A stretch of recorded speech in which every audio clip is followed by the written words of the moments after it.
All right, I'll be right back.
All right, audio check.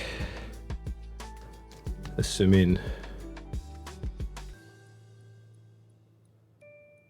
audio actually works.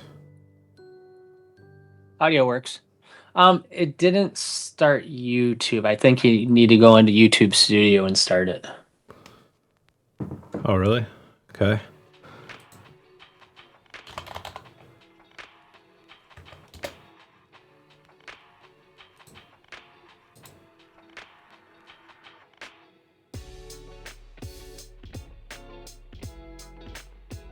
Question is where? Go live at the top where it says create. Top right by our logo. Go live.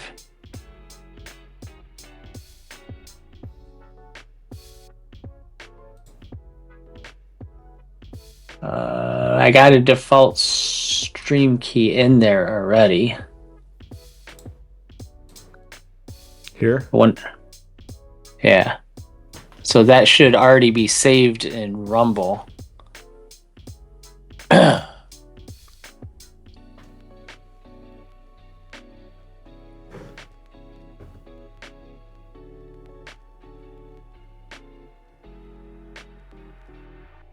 we got a minute.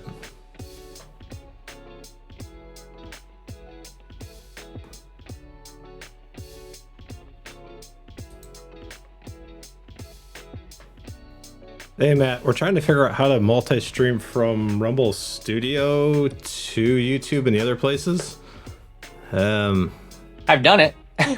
It's not working though. I did it. Maybe what we'll do is we'll just upload this to YouTube afterwards. Hang on. I wonder if can I do it? Okay, so I've got Copy live and paste. 2. I got the stream key in. It's saved. So can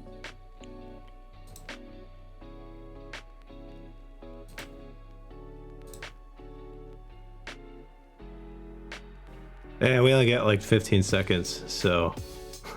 oh well. They no data. It says no data. We have no data for you.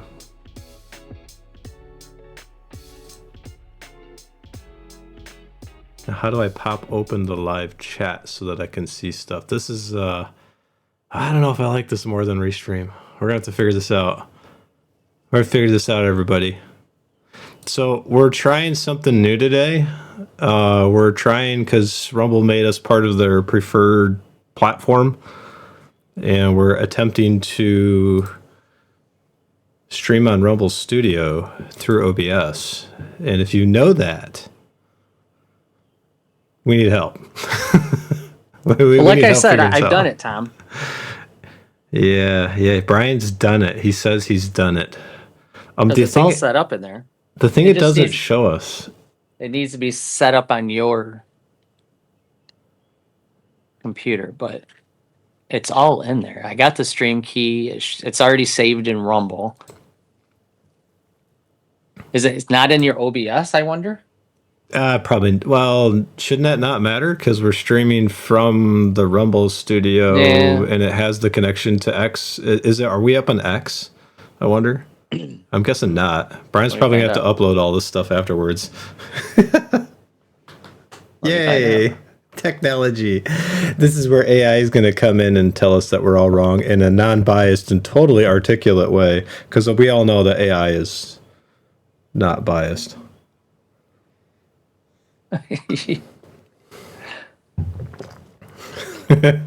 All right. Well, we might as well get started. And I think what we'll have to do is, if you normally watch us on YouTube, because there's a couple dozen that pop in on YouTube, you're going to get the non-live version of this. And I'm sorry, we'll have to figure out how to make that fixed. The thing I don't like about this also is if you are in the stream and you have something that you'd like to call us out on, say, Tom, you're stupid. No, AI is never biased. It's always right and never makes any mistakes, and certainly doesn't play towards stereotyping at all. and you'd like to troll us, I have the chat open, but it doesn't show up in OBS. So if we're delayed in our responses, that might be why. It's because we're trying new things, and you can blame me. Actually, blame Rumble. They're the ones that are helping us. So Brian's looking right now. You can see it on his face. There's so much stuff going on in the back of his mind right now. He's like, how do I fix this? How do I fix this? I'm just going to start. Yeah, go ahead. Yeah, we're going to start. Good morning. Actually, no, it's good afternoon now. Good afternoon, everybody. So we have this stream, we were talking about a bunch of stocks. We were going to take a look at a bunch of stuff for month 50. Is that month 50? We're on month 50, aren't we? Yeah, so we've done this for 50 months. And what we're doing here is basically, long story short, really complicated. A friend of mine well, I guess he's still a friend of mine, hopefully. But he worked with my wife at a bank, and he quit his bank job to do streaming, and it was a crypto channel. Not going to name the crypto channel or the guy. At least if you know me, you probably know who I'm talking about. Went onto his channel because it's like, oh, I've heard you're really good at stocks, Tom. Let me, we're going to be really good friends. Okay. So I get on this boat ride with him on Lake Michigan, and we go out in the boat, and I check out his channel afterwards, and it's all gambling. The dude's a gambler. And all he does is talk about crypto. And I was trying to tell him, like, hey, you can't tell people this is investing because that's not investing. He's like, well, I'm diversified. I buy all sorts of different types of crypto. I was like, well, that's still not diversification. Like, that's just crypto. You got to buy other things. Okay, so just for a little clarification, it wasn't actually gambling in the classic sense of the word. You can't go to a casino and gamble crypto. There's no table for that. So, so no. But yeah, it is in the sense of you're not really playing any sorts of intellectual work here. It's more sense of buy it and hope you win. So long story short, with exactly what Brian said, if you go to crypto.com and you go in there and you look at all the stuff in there, there's an interesting ecosphere there. There's an interesting mindset. I don't disagree with the thought process of having non-government controlled assets. I think that's okay. But the premise that I got is that if you look at the IRS and they're telling you what like the U.S. Census and the IRS tell you on the tax returns how many people actually make money day trading, it's less than 2%. In fact, 98% of people lose money, 1% break even, and basically 1% make money. So for all these videos that you see out there where people are saying, oh, I made 10,000%, well, they're the one guy out of 100 that actually made anything. So we started this channel to show people, because Brian and I both have done okay. We're not Bill Gates. We're not Warren Buffett. Well, we're actually mirroring his returns, average returns, but we're not them. But we showed people 50 months ago how to start, and what we did was we took a portfolio at zero. We took the U.S. Census and we said how much money is left over from the average household, and that came out to be about $400 a month. And we said, all right, we're going to start over, and we're going to show people how to do this.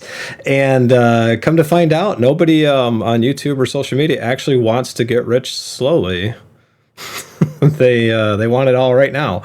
So here's the performance. We've had, and this is the past 2 years. The portfolio is 4 years old now, but actually 2.5 years, 3 years, if I can do math right, 2.5 years. We've gained 52,000 roughly, excluding our contribution. So that's profits, that's selling stocks, that's, whatever, dividends themselves. And then we're annualized about 20%, just under that, excluding dividend checks. And our portfolio is a very defensive portfolio. And if you take a look at this, if you want to mirror this stuff, please get a financial advisor first, because I don't know where your finances are. If you've got a credit card that's 30% interest rate, which I actually have heard of, which is insane, and you're trying to get a dividend check of 4%, it doesn't make sense. So make sure you have one of those, but you can mirror us here. And then what we base our portfolio on to help people get to where they should be financially is we base it on this number. And these dividend checks come as about 4.5%, 5% of the portfolio. every single month, and most of these are qualified dividends, not ordinary income. So the difference between the two is a huge tax discussion that we probably don't want to bore you with right here. But this is the monthly average. So regardless of what happens with the stock market, we will be getting paid $392 this month. Next month is $153. Next month is about $550. Next month is $527. That comes in every single month. Brian and I have our own portfolios. This one I'm using from my company to help fund this to show people how we do it. Those portfolios are much larger than this one. And when I talk about the income in particular, just so you understand why we believe this is solid, if you actually go and look at the positions in the portfolio, you can see that we sold a lot of Intel. Man, was that the right call? But anyways, you can see here that like all these companies, if you look at the left-hand side, you got Intel, 3M, Rio, Mining, Johnson Johnson, Merck. These are all very well-established companies that are basically producing products that people have to have. Hershey's chocolate, for example, you have to have it or you'll die. Things like American States Water Utility. We've got Comcast in here, Kimberly-Clark toilet paper. And the underlying thesis of this portfolio is when a stock goes up really high, like Intel, for example, we had, we had 30 some odd thousand in them. 3M did the same thing. AT&T did the same thing for us. Fastenal, like a lot of the stocks that you see have shifted in the portfolio, but those $52,000 of gains have come from other stocks that we have sold that have made profit over time from this. So when a stock gets up this high, in order for us to maintain the stock and hold on to it, it has to be able to justify the cost of how much that company believes it's worth, or at least the market believes it's worth.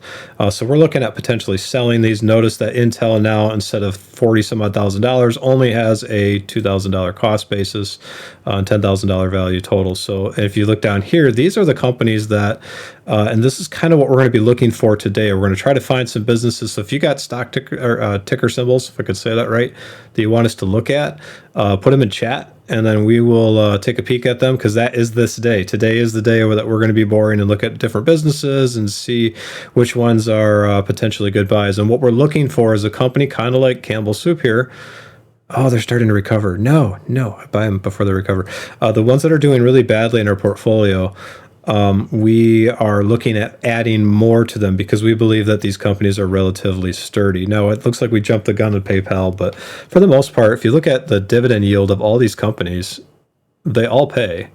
The only one that I'm suspect on is Anelli Capital, but somehow they keep diluting enough to keep paying and keep growing. They're also an REIT, so that's a little bit different in terms of ordinary dividends and how they're structured financially.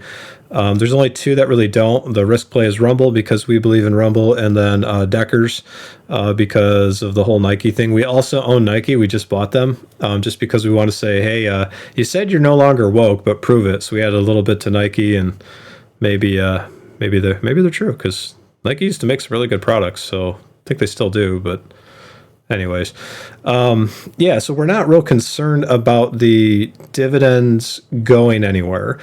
And if you're not real familiar with stocks, the stock market is a giant casino. No, I'm kidding. The stock market is basically, if you have an idea and you want to bring it to public, it's like a giant crowdsourced public fund that says, hey, this is my product, this is my idea, help me do it. And the larger shareholders get voting rights on, and even if you're like a small shareholder, depending upon what type of share you buy, you get voting rights on what the company says or does. This is why I think American culture's got it a little backwards. They blame the CEOs. In public institutions, it's not necessarily just the CEOs, it's the board and the investors that dictate what policy the company does. Because if the CEO just says, nah, I'm not going to do what you're going to say. If you've ever been in a high position in corporate America and you tell the board that I'm not going to do what you tell me to do, the board's going to fire you. So there's a whole different conversation with that. But as far as this goes, the stock market, we are putting value into companies. We're buying a business. You're buying a ownership stake in that business. I'm simplifying it a lot. and they will then pay you either in growth of the business or in profits from proceeds of sales. That's the second one, is the one that we try to aim for, a percentage of that profit and income towards you. And that's where this number comes in. That's where this investment income comes in. Now, I like to tell people that this is what you should base your budget on as this grows, and then build it from there. Because let's say you have a job, you lose your job, something happens. This income is still there. Let's say you had a car payment for $350, $450, something like that. I guess I heard the average truck payment is over $700 now. That's insane. Don't do that.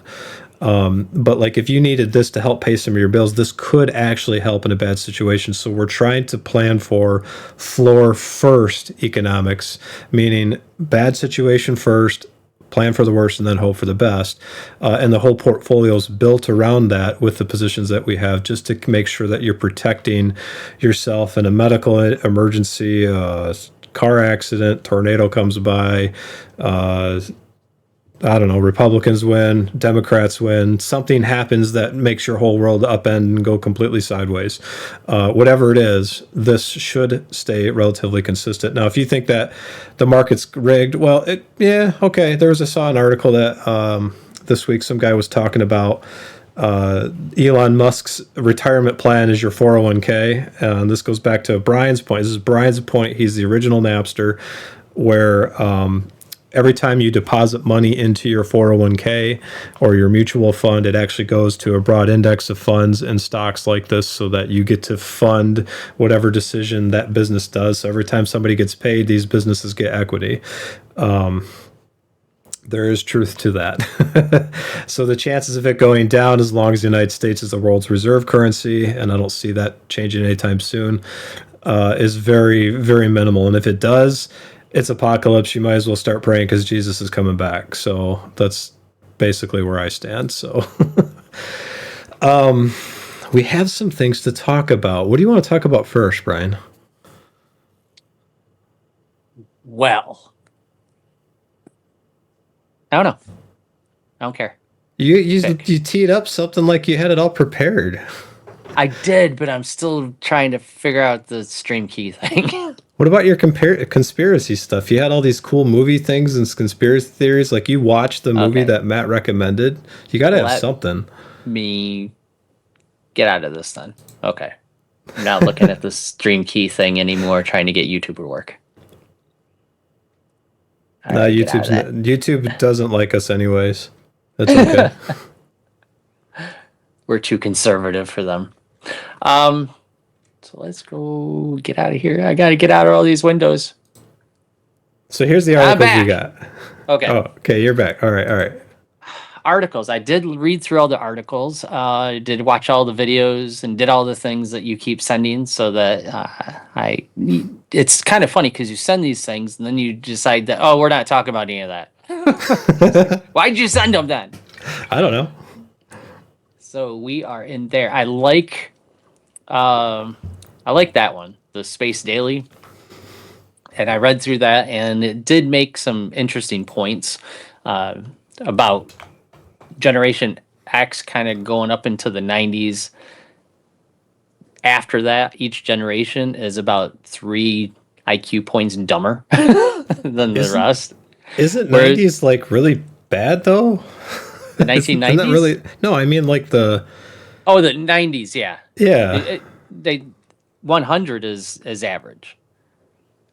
But they were finding that each generation since the late 1800s to 1930s, each generation was 3 points higher than the last. So each generation kept getting smarter and smarter on these IQ tests. So they're standardized IQ tests. And they found that they had to actually keep changing the questions, because the next generation was able to answer these questions easier than the previous question. So someone who would have scored 100 were scoring about 130 on their IQ. So I had to keep changing them to match. But starting with the mid 1990s, it reversed. People started getting dumber on these. It doesn't mean that people, were exactly dumber, but the things that they tested, except for spatial recognition, kids were dumber. So, Tom, I guess the question is for you, since you are the smartest guy I know, how does it feel to be dumber than my generation? Well, if I made any Generation X people that are actually smarter than my magnificent brain, then I will let you know. Ouch. Ouch. There Yes, are some arguments to be made there. actually, I probably won't take that long, but you know. But if So we this, did argue about that, we'd be arguing about that for the next decade. So I don't think anybody really wants to hear that. oh come Is it on, really an argument if neither of us like? I guess it is an argument, but it's not a debate if neither of us change our opinion. so here's what I think is interesting. This Space Daily thing, they show this picture of a circuit board.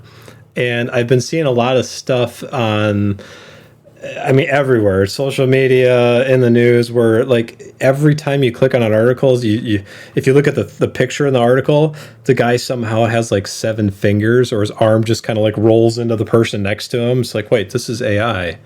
AI made that image. AI wrote this article. This isn't even a person. That's a brain. I think our reliance on, like, so you talked about the 1990s in this article. That's kind of when the TI-86 and all the big scientific calculators came to being. Before that, people had to know how to write this stuff out on paper. Like they had to do it by hand. Even my first CAD classes, when I was like doing AutoCAD, before that, architectural drawing, I had to do all that on paper. Like I had to write all this stuff out. And now it's just like you say, oh, I want a house, and it plops it down. The problem, I don't think, is the AI IQ test. I don't think people are necessarily getting as dumb. I just don't think that they know how to do it anymore. Like the problem solving part is just gone. The brain isn't just shrinking magically, and people aren't able to process because their brains are smaller. It's just because we're not training ourselves. I think the human is much more malleable than an article like this would say. Like if you go to the gym 3-4 days a week, you're going to get stronger unless all you're doing is walking on the treadmill. But like if you're actually lifting weights, you will get stronger. I think that's exactly the point that this article is trying to make. Oh, he did read it. Oh, I did. Come on, I read all the crap that you send me. God, that's a lot of crap. That's a lot of crap. You must be really smart. I keep telling you that. So Matt No, actually, says, I'm really dumb because being really smart, like, it's too much pressure. I don't know how to answer that question. I don't know. So Matt, I don't know if you can see chat because we're streaming on the Rumble Studio. Says Matt says, I'm willing to bet that the chemicals in our food and maybe some of the medical schedule for infants have something to do with it. Yeah. Yeah, if you look at I'm not going to get into the whole vaccine argument, but if you get into the rate of autism before the 1960s, it was unheard of. And I've heard people argue and they say, oh, yeah, that's just because we weren't measuring. It's like, yeah, they were, just not to the like 10th person they weren't doing it so detailed back then. That wasn't heard of until all these things that people are getting injected with started happening, and all of a sudden we have all this autism. It's like it's funny when you start looking at the actual data, because we actually tested AI on this morning. I was talking to AI about crime demographics. I wanted it by region, by race, by ethnicity, and then percentages with it. And this stuff is actually readily available on the FBI website. Like you can go look at the police reports. You can see this data. And our paid for version of AI was like, no, I'm not doing that. I'm not doing that. It's like, well, why not? It's the data. And it was saying, well, I don't want to misappropriate things because if I give you the actual numbers, then it'll make you come to a conclusion. I'm like, well, wait a minute. So you're curating the data because you don't want to offend or you don't want to misrepresent a particular group. It says, isn't that manipulation?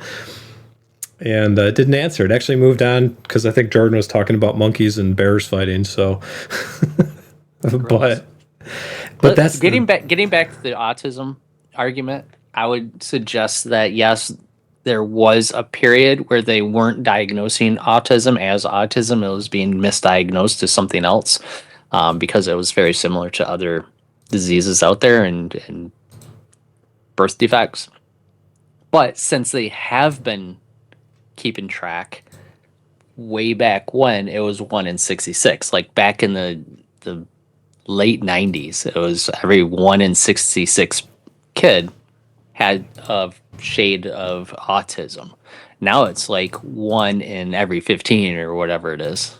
I can look that up to get the exact number, but it has gotten worse and worse since we've been keeping track. So something is creating more and more autistic kids. And it's not just because our detection's gotten better, because we were able to detect it back in the late 90s pretty well. So that blows out that argument altogether. There's the problem and the point that I'm getting with this is I don't like the idea that media, our culture in general, decides what is the arbiter of truth and what is the arbiter like how do we decide what becomes truth and what doesn't become truth. Now, I'm a Christian. I've got a pretty biased towards that, bent on what truth is. So whatever Jesus says goes with me. But like as far as like AI is concerned, my biggest concern with this stuff is that if AI doesn't offend or tries to put stuff into a little box, right, so it doesn't piss anybody off, doesn't offend anybody, and you decide that, oh, well, because I'm in this little box, that, I can't say certain things.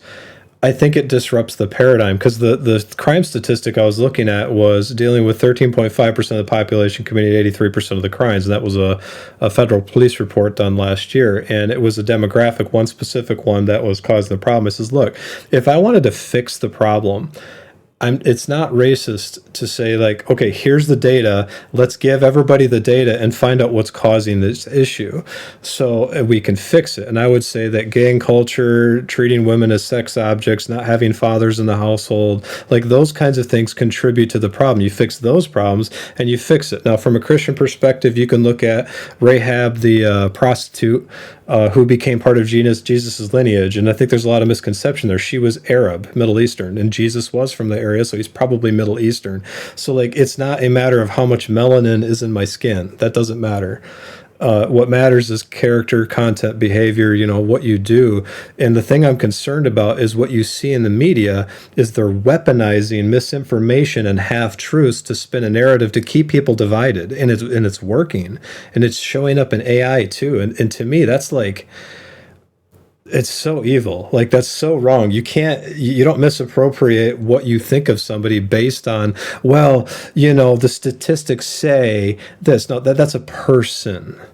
That's not a stat. They're not something to protect or treat differently just because of this. Like, you're creating the exact problem that you're trying to fight by manipulating the data. So this is our problem with social media in general. This is our problem with stocks. This is why you have to be real careful. And this is not like represented well, as you said, Brian. Hopefully, right. And I would go even further to say to be careful not to, like, you don't lump all people in the same group, because people are different flavors. AI is different flavors as well. Like Chat GPT versus the Copilot version of Chat GPT versus the paid version of Chat GPT versus Grok versus Claude versus Banana versus, all the other AIs out there. If you give them the same question, you're going to get different answers throughout all of them. Like, you can fix that. If you tell them to all talk like a Southern cowboy Baptist preacher, they will all answer the same questions exactly the same way. Right. Try it. That's true. If you do, send me that. I actually want to see that, because I've never tried it. I don't think I. But there are times where I put questions into Grok, for instance, and Grok gives me a less curated answer than like Chat GPT or Copilot. It says, I can't give you that answer. Grok actually gives the answer. So you can't be stuck on just one AI. You have to use them all and then aggregate the answer down to what hopefully the truth is. Which, when you say it that way, all it makes me think is, it probably was more efficient to go back to a library setup back in the 1990s when you went to the library, grabbed the book, and read the book. Because now you got to, like, curate 10 or 15 different AIs to figure out what this like. It's no different than reading the news articles. If you go to ground.news, you can get some of that too, but it's like, man, how much time will that take? How many people are actually going to do that? And well, there's services out there now that do it. So you could sign up for a service that has all the AIs. You put a question in, it goes in it, and it'll pull all the AIs to figure out what the answer, and it'll tell you what the answer is. But think about the absurdity of that, though. Like, you're paying somebody else to be the arbiter and curator of truth. Like that's dangerous. It is, especially once you start believing everything it says, because eventually, through the AI wars, it's going to mature. It's going to be that thing that you can ask and it will give you the answer, right? Like the true answer, hopefully. So if people ask why we get into this stuff, well, there's a good reason. These stocks are run by people. It's like somebody said, well, Tom, we got to fund the church. It's like, the church isn't the building, dude. The church is the people. These businesses like Nike, sure, they've got buildings and trucks and lots of assets and stuff, but it's the people at the company that run the company. So you kind of have to know what's going on in the world with the business that you're looking at investing to know the truth of whether or not this is actually a good buy. Because you're not going to get, so this is the point, finally getting to the point, took me, 20 minutes? Oh. Jeez, slow. There was a point. There was a point. I had a point. But like the point of all this is like, you're not going to get 24%, if you include our dividends, 25%. You're not going to get this every single year for multiple years in a row unless you're able to disseminate fact from fiction. And that takes work. So the people who say like, well, just buy SPY or VOO and chill. Yeah, I see that logic, but for me, I'd rather get 25% per year than 6 or 8%. It's like Benjamin Graham says. Excuse me. But basically, this is where this whole channel comes in. This is where we do the research. This is where we figure out everything. This is how we make mistakes and show you real time. And this is how we get these returns. So there you go. That felt good. I got it out. The point of all this, and the only thing you really need to take away from this, is Tom's generation is dumber than mine. He said generation. He didn't say me. Now, what I'm concerned about is Gen Z after that, because you get a whole other generation. What happens to Gen Z? They're dumber than you. Gen A? Is there a Gen A? I don't think Alpha. We have a Gen A yet. So did they start over, or is it like ZA? No, it's Gen Alpha. General ZA? Is after General after Generation Z. It's Generation Alpha. Generation Alpha. Okay. Yep. It's not ZA. I would prefer it to be Generation ZA. ZA. Or AA. AA. Alcoholics Anonymous. That'd be too confusing. The center square. Center gets the square. This is Hollywood Squares right here.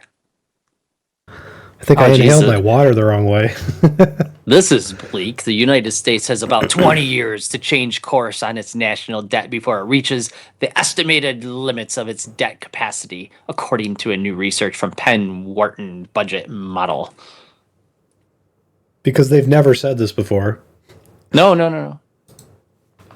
They haven't been preaching it. Researchers estimate the outer limit of U.S. debt capacity at about 210% of gross domestic product.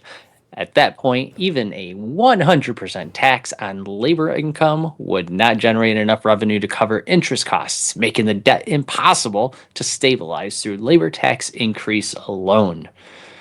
This just seems so stupid. Like, everybody knows, and everybody should know, that if you spend more than you make, you're going to run out of money and you're going to go bankrupt. Don't tell anybody in California that. Like, you should know this. It's been preached. It's not new. Well, you just look at history. Look at how Rome fell.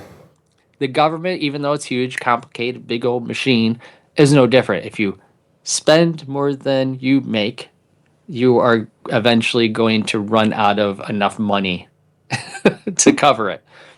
So waiting until that threshold is reached without, let's go back. Waiting until that threshold is reached would carry a steep cost. According to the model, stabilizing the debt at that point would require a permanent increase of about 15 percentage points in taxes on all labor income, more Good than Lord. Americans currently pay towards Social Security and Medicare Part A combined. That's federal debt held by the public equals about 101% of GDP currently.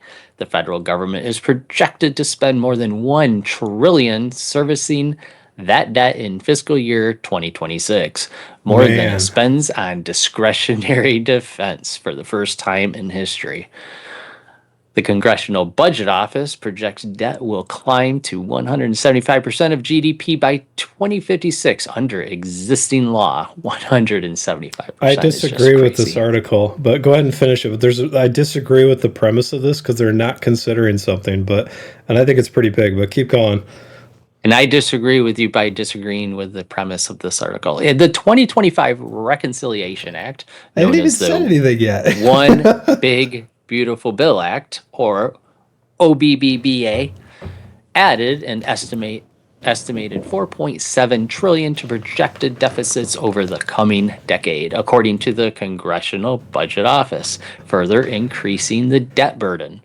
How quickly the nation approaches this debt limit depends largely on the growth of federal health care spending. Under assumptions consist with the CBO's baseline projections, the debt limit would be reached around 2051. Under a scenario with historically high healthcare cost growth, the deadline moves up to 2045. In that case, Penn Wharton researchers estimate a 25% chance the limit would be reached within 14 years. Ah, financial Okay. challenge. Oh, you going? We're going. Yeah, you go. You can Financial keep going. challenges could emerge before the government reaches the model's theoretical ceiling. Daryl Duffy, a Stanford finance professor who studies the treasury market, said investor confidence could erode before debt reaches its estimated maximum. He noted that foreign central banks and other reliable buyers are unlikely to absorb much more U.S. debt, leaving a growing share in the hands of discretionary spenders, such as hedge funds and mutual funds whose appetite for treasuries is less predictable. And he said the vulnerability of market functioning to the increasing quantity of treasuries held by discretionary investors just keeps growing with the total supply of treasuries. Mm-hmm. Do we want to read the rest of this? It does keep going. It does. So I it's don't know up if to it you. really, it kind of keeps saying the same type of thing by different people. That's why I'm skipping. Like, it's different people agreeing with each other. So when you read this originally, what did you think before I get into my big gong show moment? Just hold out for another 4 or 5 years, and I'll be good. The hell with the rest of you. I'm going to retire and say screw it. I just need 4 or 5 years. No, Oh, man. this is very much doom and gloom article. We're all gonna die. The world is coming to an end in 2051. So this is obviously not an unbiased article. Obviously. Here you go. There's the article. If you want to read it on your own, it's right there in the channel. And Mr. Matt says, because he has an opinion, I wouldn't worry about the debt. See, this is how I imagine him speaking and how he sounds. I wouldn't worry about the debt in 20 years. By then, AI will be running everything, and I, for one, welcome our new robot overlords. He said masters, but it's overlords. LOL. Wow. You know, I think I picture Matt as one of those like 1920s talk show hosts that sounds really eloquent, but how does that have that little bent? So you can always tell they're from the past because they all talk that way. That's the way I picture it because it's more fun, at least in my own head. So what do you think of this? Like the doom? You just think doom and gloom? It's all doom and gloom. What are the chances you think they're right? I'm giving him 25% chance. That's actually pretty high. I'm Yeah. surprised. I think they're not including something because he did talk about the pressure from the bond market, vulnerability, like right here. Yep. So they're saying like he touches on it, but he's not accounting for something. And let's see, did Japan? I wonder if this will actually show it right. See, in the rest of the article, I think they do talk about inflation and some bit about the bonds and the market of people buying up our treasuries. Excuse me, treasury yields, our treasury bonds, and that drying up. So I'm using Google AI here, and this is what they're not considering. We've talked about this in past streams, and a lot of people are not considering this either. In order for the United States government to function, at least at a base level, somebody has to be willing to buy the debt. If nobody buys the debt, rates keep going up. Well, eventually there creates a big problem if there's no buyers. We would cease to function, at least normally. So that would force austerity, at least you would hope it would do that. Chances are of that actually happening are pretty small, but let's just say that that's what happens. So here's what I'm pointing out. Japan has lost 3 to 5 million people, just over 3 million people between 2020 and 2025. It was like, oh, that's the pandemic. No, that's low birth rates. Yeah. How many people? So here I'm going to throw in one other thing. This is just That's AI. not people dying. That's the thing. That's not people dying. Well, it is people dying, but it's age related, not not other reasons. They didn't. My point is, like, 3 million people didn't just die, and that was it. And nobody. They're not making enough babies for the amount of people who are dying. So here's another stat for people. China's projected to lose between 100 and 130 million people over the next 20 years. That's a lot of people. Yeah, but they still have a billion. Two-child policy, not giving women rights. I mean, there's a lot of guys over there, not a lot of women. There's a demographic cliff happening, and if you look at all the other countries that are out there and who would buy this debt, China's a pretty big purchasing power for that. Now you could say, oh well, India and Africa, those two places are changing things. They have their own problems. It's not just socioeconomically, it's like water scarce. They don't have infrastructure the way that we do to scale economically very easily, and there's a lot of corruption. So if you think about the vulnerability increasingly being disproportionately put towards retail investors, I don't think retail investors are going to absorb that batch. So if you look at like the US GDP to debt ratio, I think there's going to hit a ceiling where it's just like, hey, we can't sell our bonds easily. Banks can buy it, foreign governments can buy it, but if foreign governments are shrinking and their balance sheets are having just as many problems, you think it's bad here. Look at what's going on over in China. Like it's not good. They're pressuring Taiwan, and the reason why they're not just hard invading them is because they want the economic engine that curates. Now, granted, they have ancient maps. We saw that. Yes, that Taiwan really was part of China. We get that. But like, there's a bigger financial issue going on. Yeah, but Japan also owned part of China too. So if you're going to do that, you got to give part of China back to Japan. Beijing, give them Beijing. So that works both ways, buddy. Yeah, I guess the point I'm making here is that you have to look at the overall like demographics matter. Like what is the business doing? What is the country doing? What is the bond market doing? And if you go back historically, you can see that there has been a large sector of governments that have owned our debt. I mean, back in the 90s or 80s or 90s, it was Japan. Japan owned all of our debt. So they did. It trades hands for whatever the economic power is at the time. Right now, it's China. Next year or next decade or a couple decades, it could be India that buys all the debt. It's just it goes to whoever is second in command, I guess, in the world. The thing that really is interesting to me too about this GDP to debt ratio is that somehow. Even though that like these tariffs are supposed to be working, we keep spending money.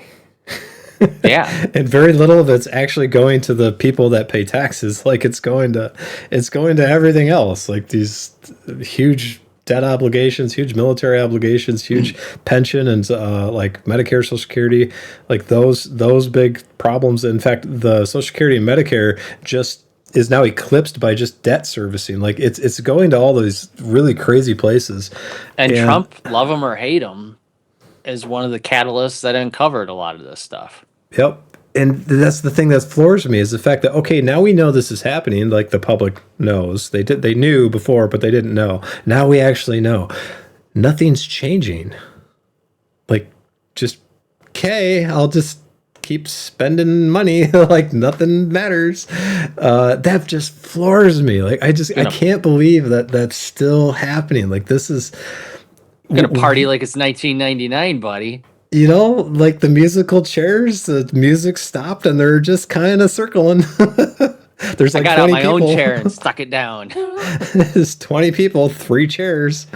But no, I think that like when we're talking about the money that our portfolios made, and we talk about like this stuff, you have to put this in context. So like Nike stock or Decker stock, the ones that we just bought, the demographics matter. The debt servicing matters because if you have a 3% T bill, let's say you bought a T bill, and they decide to raise rates, and they do it aggressively, like Europe did. They raised rates a 0.25%, I think, 25 basis points because of the energy shock, and now they're like, well, maybe we shouldn't do that, which they probably shouldn't have done that. But like when you have this T-bill at a low rate, they raise rates, and all of a sudden your rate starts climbing because there's no buyers of the bonds. Then you're like, well, crap, I just lost money. And that's true, you did. But there's more at play than just that. Like you got to look at inflation. You got to look at the cost of goods and services. You got to look at the Strait of Hormuz. You got to look at what the banking sector's doing. You got to look at what demand is for debt servicing across the country, the M1, M2 money supplies. It's a complicated picture. And for most investors, they look at that and they're going to go, well, I have no idea what to do, so I'm just gonna ETF and chill. Like I am out. They're just not gonna get it. So what we're trying to do here is we're trying to explain the things that we see in the market.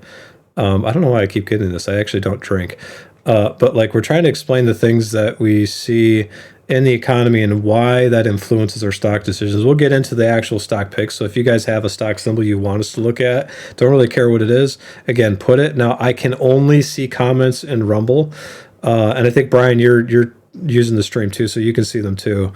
You can only see comments in Rumble because we're only streaming in Rumble. Yeah, we tried to do like all their channels, and that didn't work out. So we'll figure that out next week. So like, I think the point is your comment is like, yeah, because we're only in Rumble. Yeah, so post So on you're Rumble. seeing all the comments. You're seeing all the comments. The next article that we have before we get into those stocks is this is a Warsh, and it's a Barron's. Barron's is a well-known investor thing, and this is the RSS feed through MSN. This talks about what they think Warsh is going to do. So I'm sure, hopefully you read this one. Did Brian read this one? The worst one? Yeah, I yeah. did not. I didn't see that one. Oh, all right. So this is gonna be news to Brian. So as Brian reads it, what I want is your unadulterated like reaction. Give me like emojis in the face. Give me all sorts of stuff. But like this is what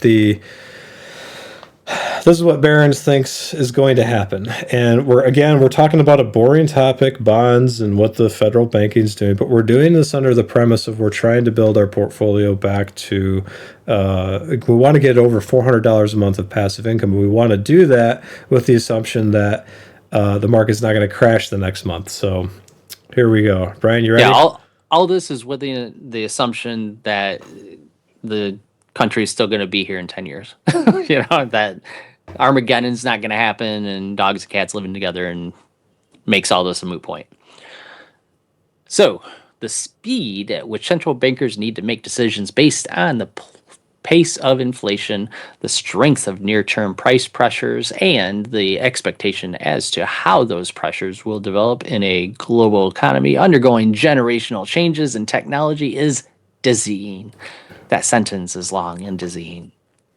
AI. It was AI, man. AI wrote that. Europe's central bank, the ECB, likely is contemplating this new global landscape with a pang of regret and Friday, having raised its benchmark lending rate by a quarter of a percentage point on Thursday. The first hike in more than 3 years, tied in part to the expected surge in global crude prices and ongoing U.S. war with Iran.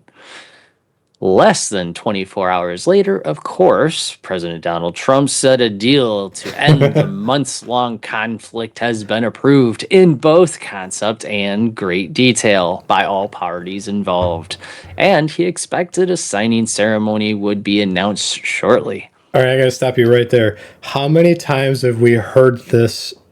We're almost there. Ooh, How we got a many? deal. We got a deal. It's on the table. It's the beautiful deal. It's They the want to best make a deal. deal. We're great. They want to make a deal. They're ready. They're ready. And then what? 3 hours later, they're fighting again. There's there's rockets going back and forth. I I told them stop, and now they're stopping again. It's how do you think that's going to end? Do you think they're going to actually do it, or do you think he's going to have to obliterate the people that are trying to negotiate a deal? I actually think they're going to. I You think do? yeah. I think they're going to make a deal. This time, I don't know. I don't know how long it's going to take to make a deal, like within the next couple months or whatever. But It'll be like the last day of Trump's presidency. He'll make is like, I did it. I said I would end the war. Nobody ends wars like I end war, but I said I would do it, and I ended the war. It's like, dude, it's the last day. it doesn't seem like Iran really wants to continue the war. You know what I'm saying? But they do want their sovereignty and Israel and U.S. out of their area, and so they can do their own thing. Well, they So have no military left. It's like 10% of their actual infrastructure remains, and they've got 20% of their rockets, and now they're like shoulder propelled now. They don't actually have any equipment. So well, that's the point, is they're going to eventually just run out of rockets, and that'll be it. Then they turn them into fireworks and shoot fireworks over homes after the deal's been made. There you go. Problem solved. Peace. Then Israel is going to have to explode their phones again or something, and then that'll be the end. Fact. I don't know. No comment.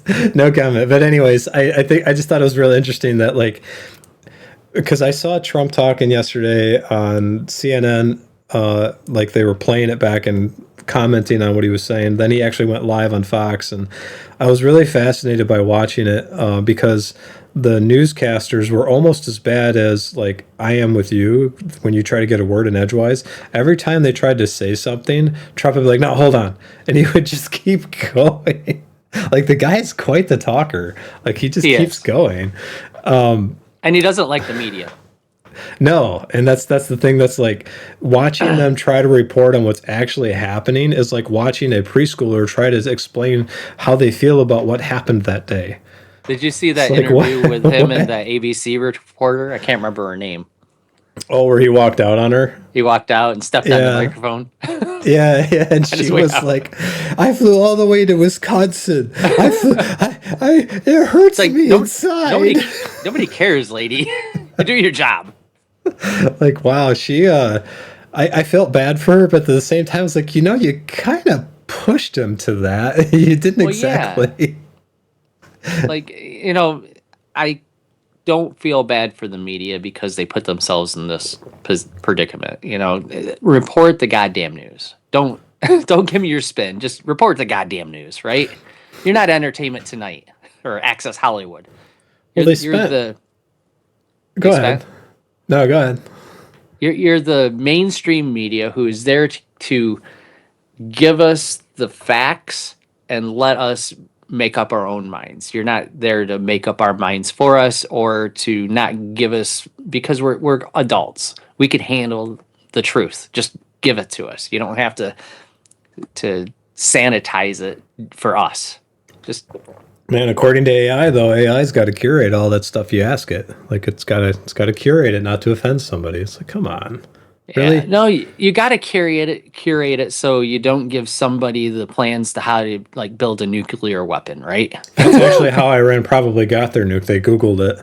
Oh, there's this Yeah, guy on exactly. YouTube called Tractor Time with Tim. He shows you how to do it with fertilizer. Hmm. Yeah, there's things to No, sanitize, Tim but doesn't do that. that oh, it's hate speech. No, it's not your job to tell us what hate speech is or not. You're just there to give us the facts. Yeah, buddy. So Yeah, buddy. I think it's the media has spent so much time just gravitating around Trump and only Trump.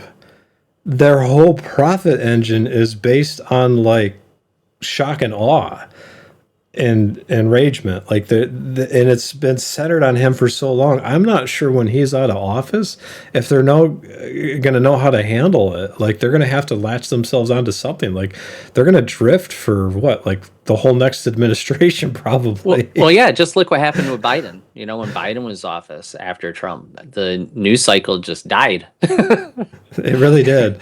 They're It talking really about did. squirrels in the park and stuff. And you can see that with their ratings too. So it's like they got to have this. You got to imagine the people in the boardrooms here. They probably have this love hate relationship with this whole administration. They're like, well, we don't agree with anything he says, but man, look at our profit. Like what? But anyways, this is we should probably continue with this. So Where are we at?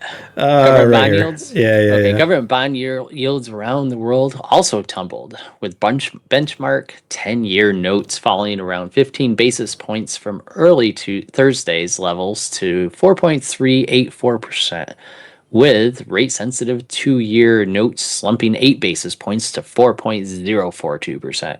The ECB's history of hiking rates in response to energy spike price spikes is an unfortunate one, says Jonas Gulterman, chief markets economist at Capital Economics, citing ill-fated rate hikes in 2008 and 2011 that were quickly reversed. Oh, they brought it up. It's almost like I read it.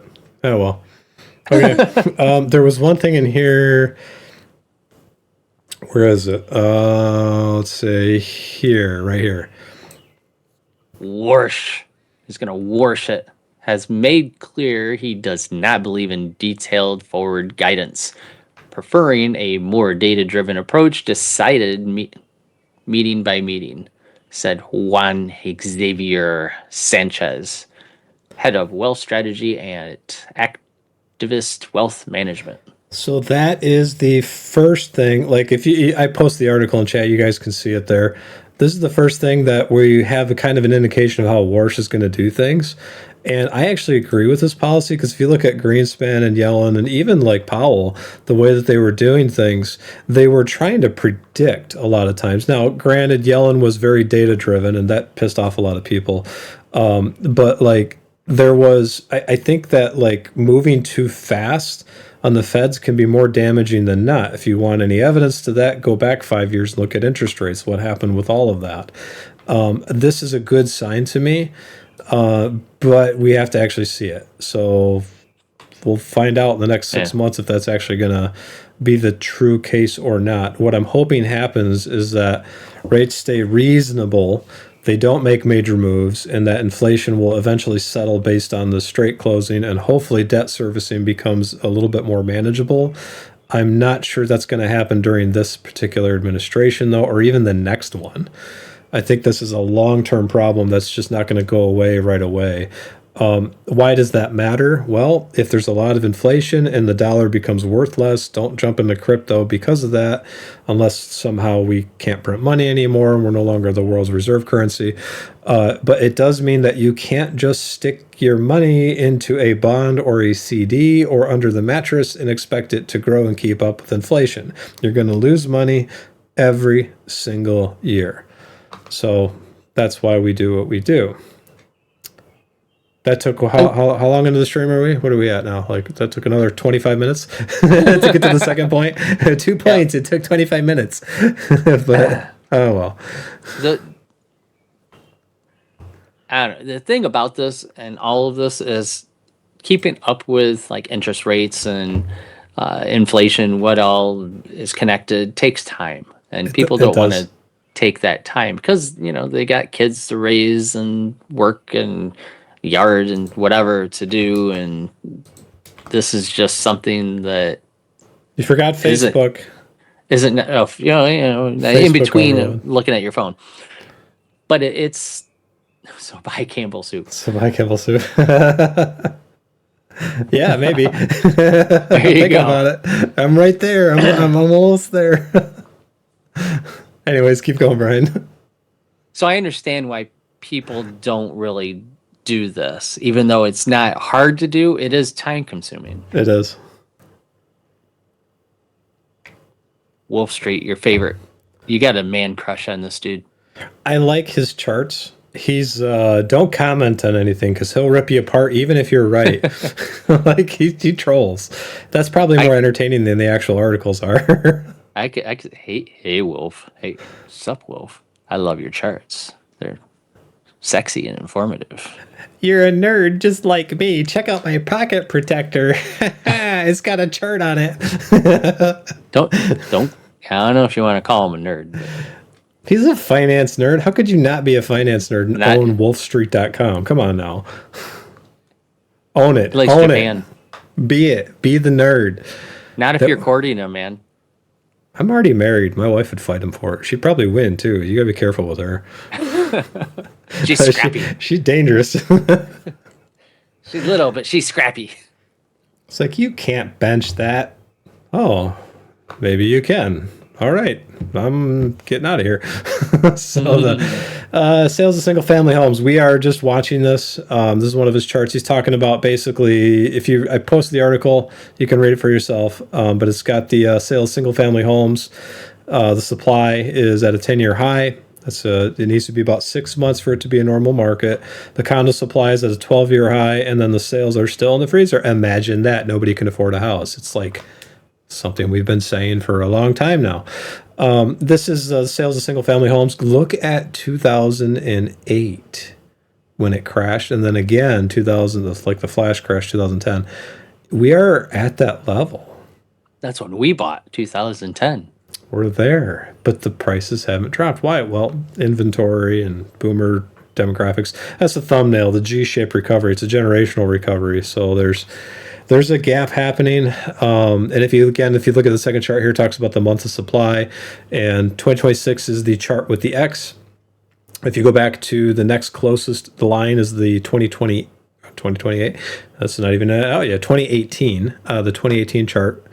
And the 2025. So you can see it building every single year, where eventually, I think when I was looking at AI for this, and again, I had to parse like 5 different AIs to chart it. They're saying that you're not going to notice the demographic shift until about 2030 is when it starts hitting.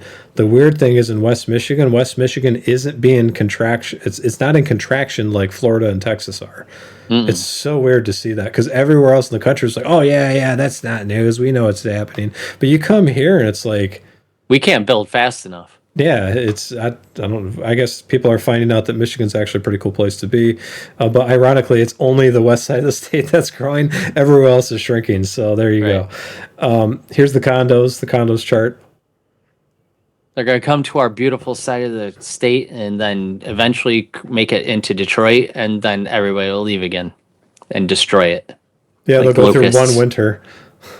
And they'll move back to Florida. Yeah, every 20 years, I think the market in Florida turns over. It's kind of funny. It's like every generation that everyone's like, oh, I want to go to Florida. And then they go there and they're like, wow, it's too hot and humid. And, oh, insurance sucks. And, oh, these hurricanes, the water damage. And then they leave. Or they So- go to Texas and it's like, yeah, it's nice and beautiful. It's warm. It's the economy's great. Oh, wait, you got roaches the size of mice. They do, too. Why are all these bugs so big? They, Because there's no winter. They keep growing. they do. I thought I saw an alligator, but it was a cockroach. And then you feed the guy who's been in Florida for the past 7 years. Hey, Mo, look, dinner. Come get it. He grabs a hammer. Come here.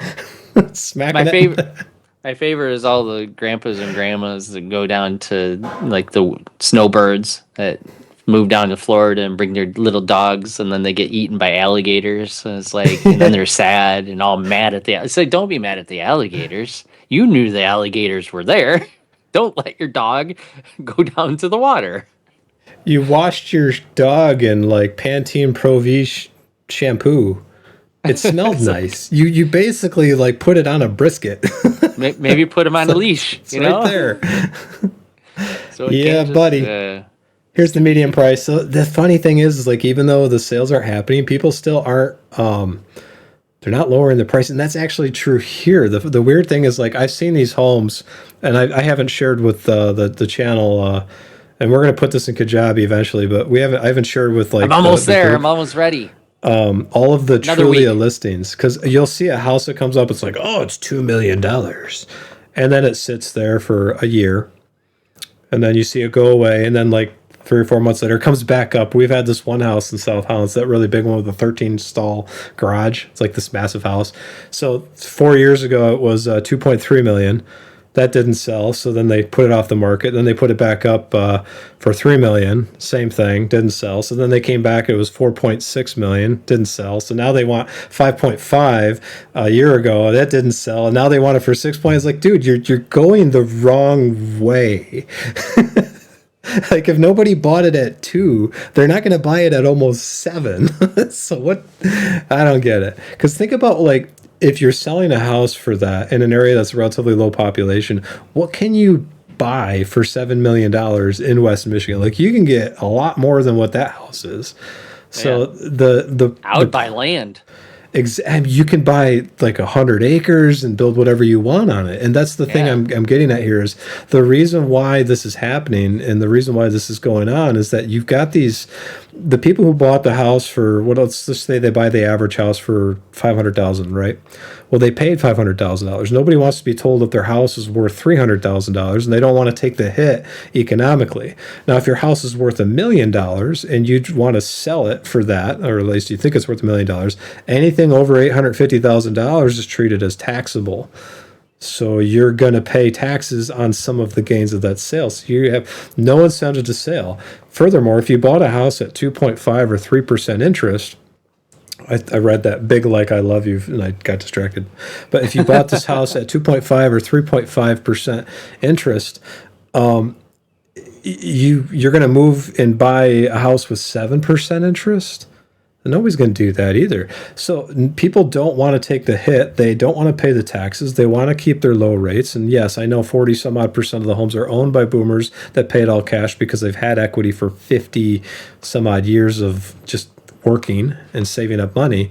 But like they're not willing to, like I wouldn't be willing if I spent $1 million in a house and somebody's like, hey, I'll pay you 600,000 for it. Like, no. No. No, that's not how that is.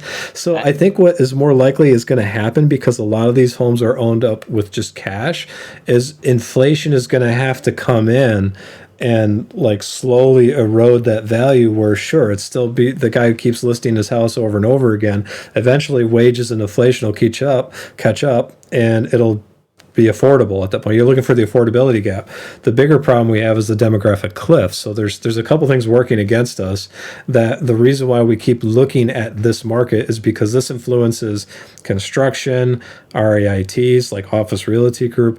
There's a bunch of things going on that are going to really influence some of the pricing because right now we see a lot of used homes being listed in this area for $750,000 and you see brand new homes that are the same exact like size and everything, maybe a smaller plot of land, very close location being sold for 500,000. Builders have to keep building. If they stop building, I mean, how long do you think the bank account's going to last? Like not very long. So One interesting point about that as well is I recently last week I went to visit my sister in Kalamazoo, and she lives in a nice neighborhood, and they have a new area that was built on. Was it Eastwick, what are the home builder? East Eastbrook? something. Eastbrook Homes. And the sign said starting at 350,000. Where if you pluck those homes up and put them in my neighborhood, which isn't any better. It's not like a richer, more wealthier neighborhood, that sign would read starting at 500,000 for the same homes. So it's Yep. like, it's crazy just about the demographics and where you live.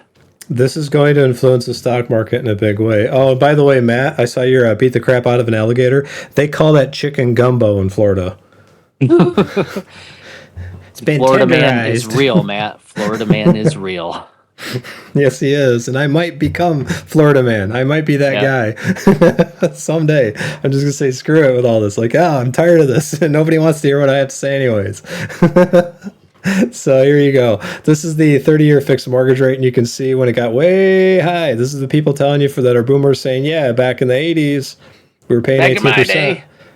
They were paying between 13 and 18%. You can see it right here.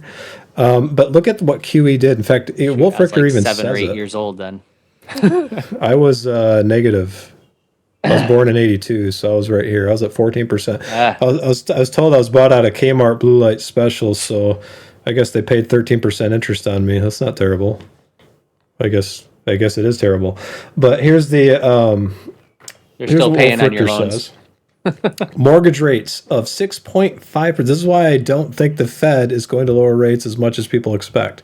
Mortgage rates of 6.5% are at the lower end of that range that prevailed in the decades, not years, before the Fed's QE, which started in 2009. Mega QE during the pandemic, which triggered the below 3% mortgage rates and the negative real mortgage rates adjusted for inflation, was the main culprit in the explosion of home prices from mid-20 to mid-2022, and thereby the main culprit of affordability crisis since then. I would agree with that 100%. Mega QE also helped trigger the worst inflation in 40 years. People are blaming the wrong administration for the problem.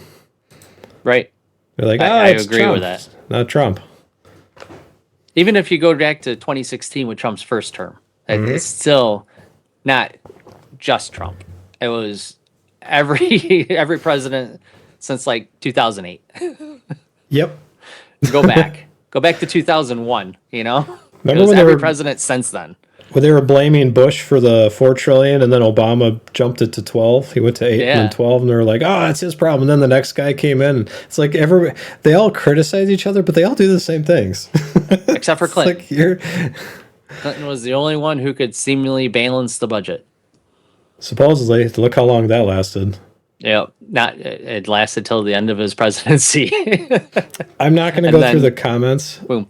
Well, here's one thing that you have to understand as well, because people are pissed at these high rates, right? These 6.5% and 7% interest rates, which, yeah, they're high, but they're not outrageously high, because I think the late millennials, early Gen Zs who are buying houses now, which you said are dumber than Gen X, just so all the millennials watching. Okay. Who are at least 3% dumber than Gen X on standardized tests, don't remember a time when it was 10, 15%, right? So this is all they've known. They've known 3% interest rates their entire life. So when it jumps up to 6, doubles. They think it's terrible. It's terrible. It's the end of the world. Why do we have to pay it? It's just terrible. We're the first generation who can't buy a house. No, you're not. You just don't remember a time before that.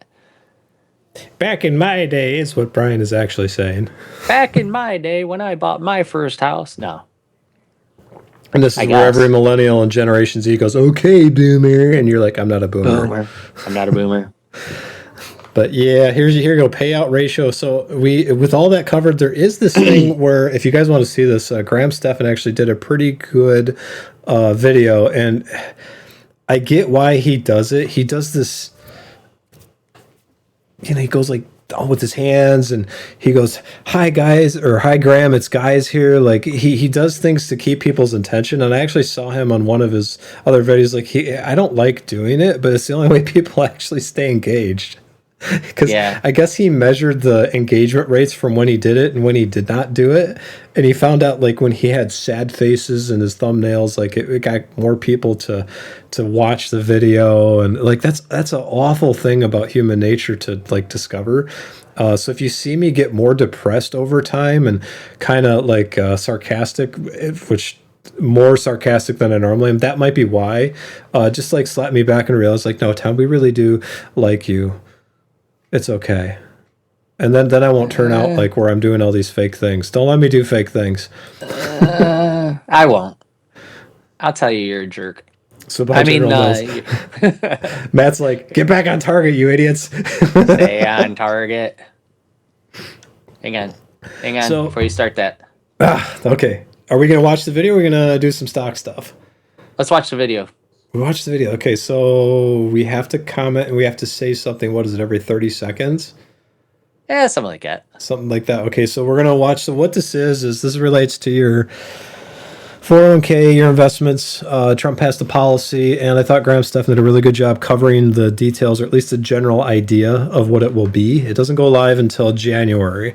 It doesn't affect people like Brian and I, at least not that much yet, until we get fired from our jobs and we're both working at McDonald's saying, would you like fries with that?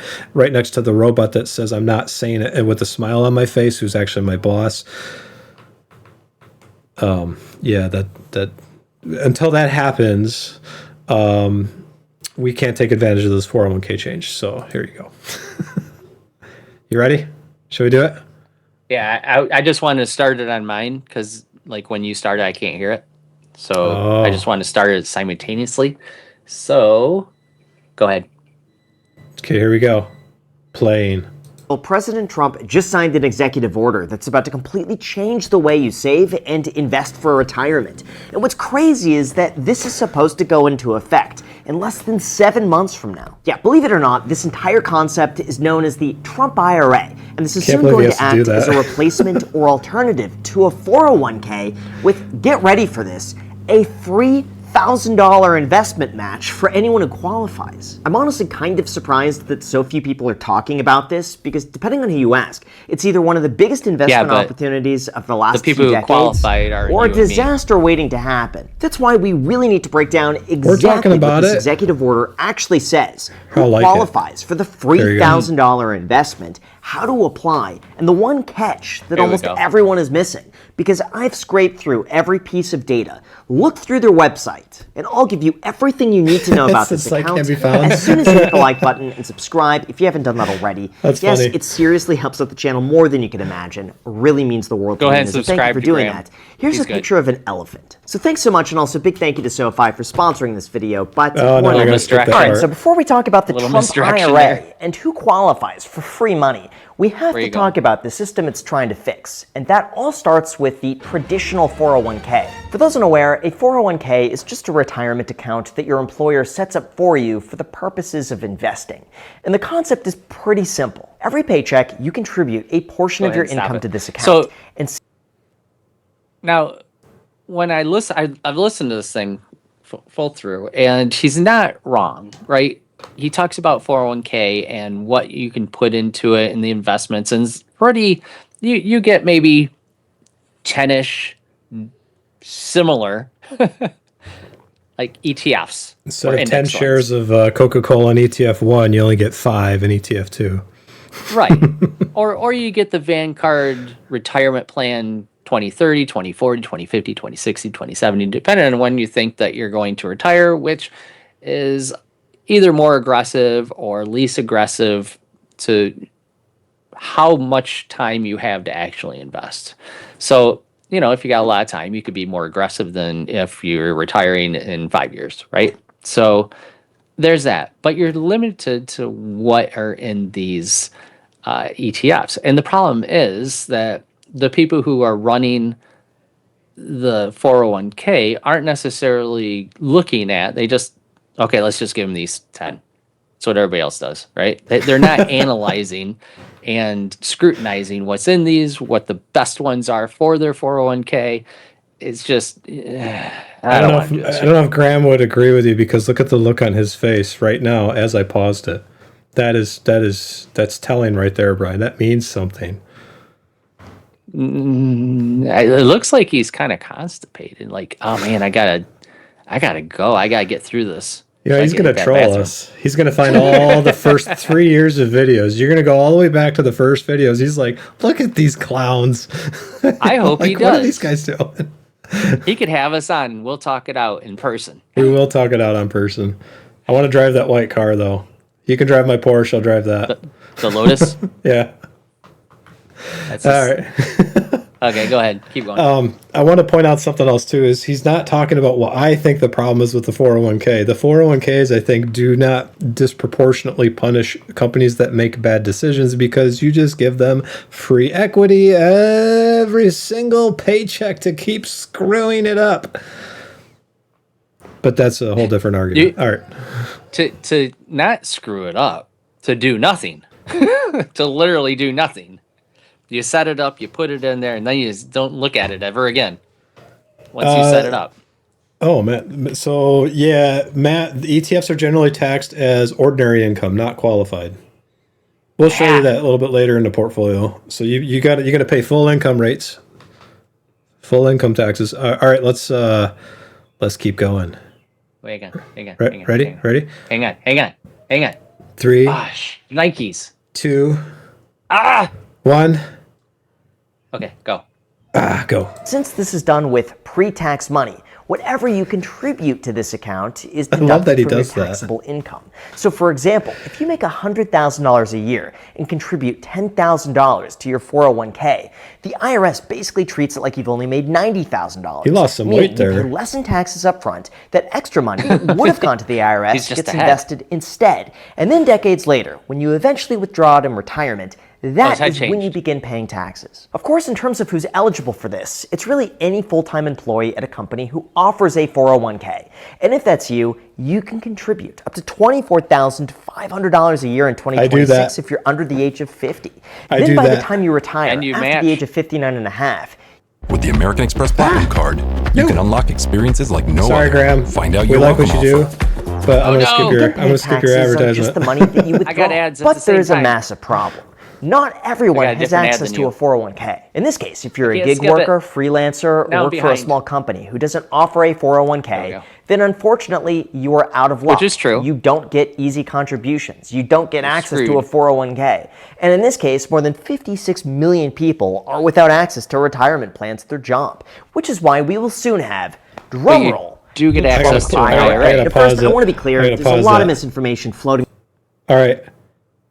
That's his facial expression explains how I feel about the employer job market. 20% almost of the American population don't have access to. Like, what does that say about how employers actually care about their people? They don't. That's such BS to me. Not every employer, but yeah, a lot of, especially the large corporate, which is, okay. What makes me interested in this is like large corporate employers have 401k, but they think less of their employers or employees than on average, at least the ones that I've seen and talked to, than the small to mid businesses, right? And they don't offer 401ks to their employees most of the time because they don't have the money to do so. Which That just floors me. Absolutely floors me. It's like the engine of your car and trying to talk to somebody who's never popped the hood of their car.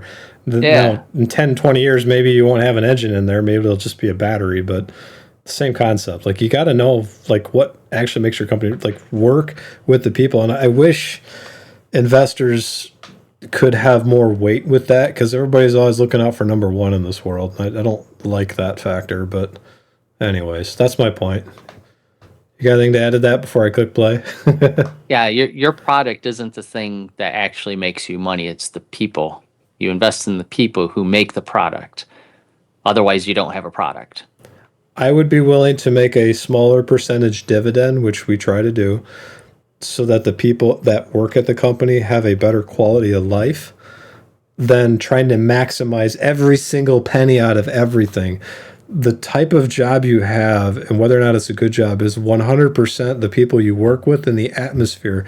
And maybe 1%, 10% of what you're actually doing. Now, if you're in a landfill shoveling poo, okay, you probably want a little bit better environment. But like there's so much focus on the wrong things that I hope the next generation changes that.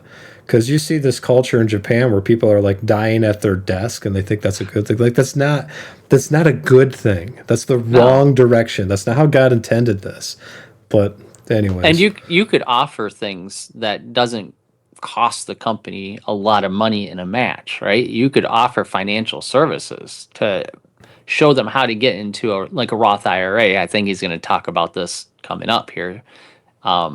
Your own Roth IRA and what to put into it to get that tax advantage. It's just you're not getting the match from a company.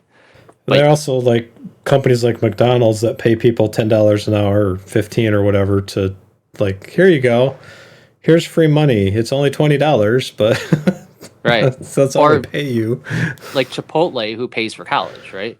That's useful. Fund. That's useful. Yeah. That's meaningful. And I think McDonald's actually does have something where they do something like that. Yeah. But anyways, you ready? Ready. All right, we'll try not to talk over him so much because he gets into some details here. So yeah, the new Trump IRA is like interesting and dangerous, but interesting. Ready? I agree with that. 3, go.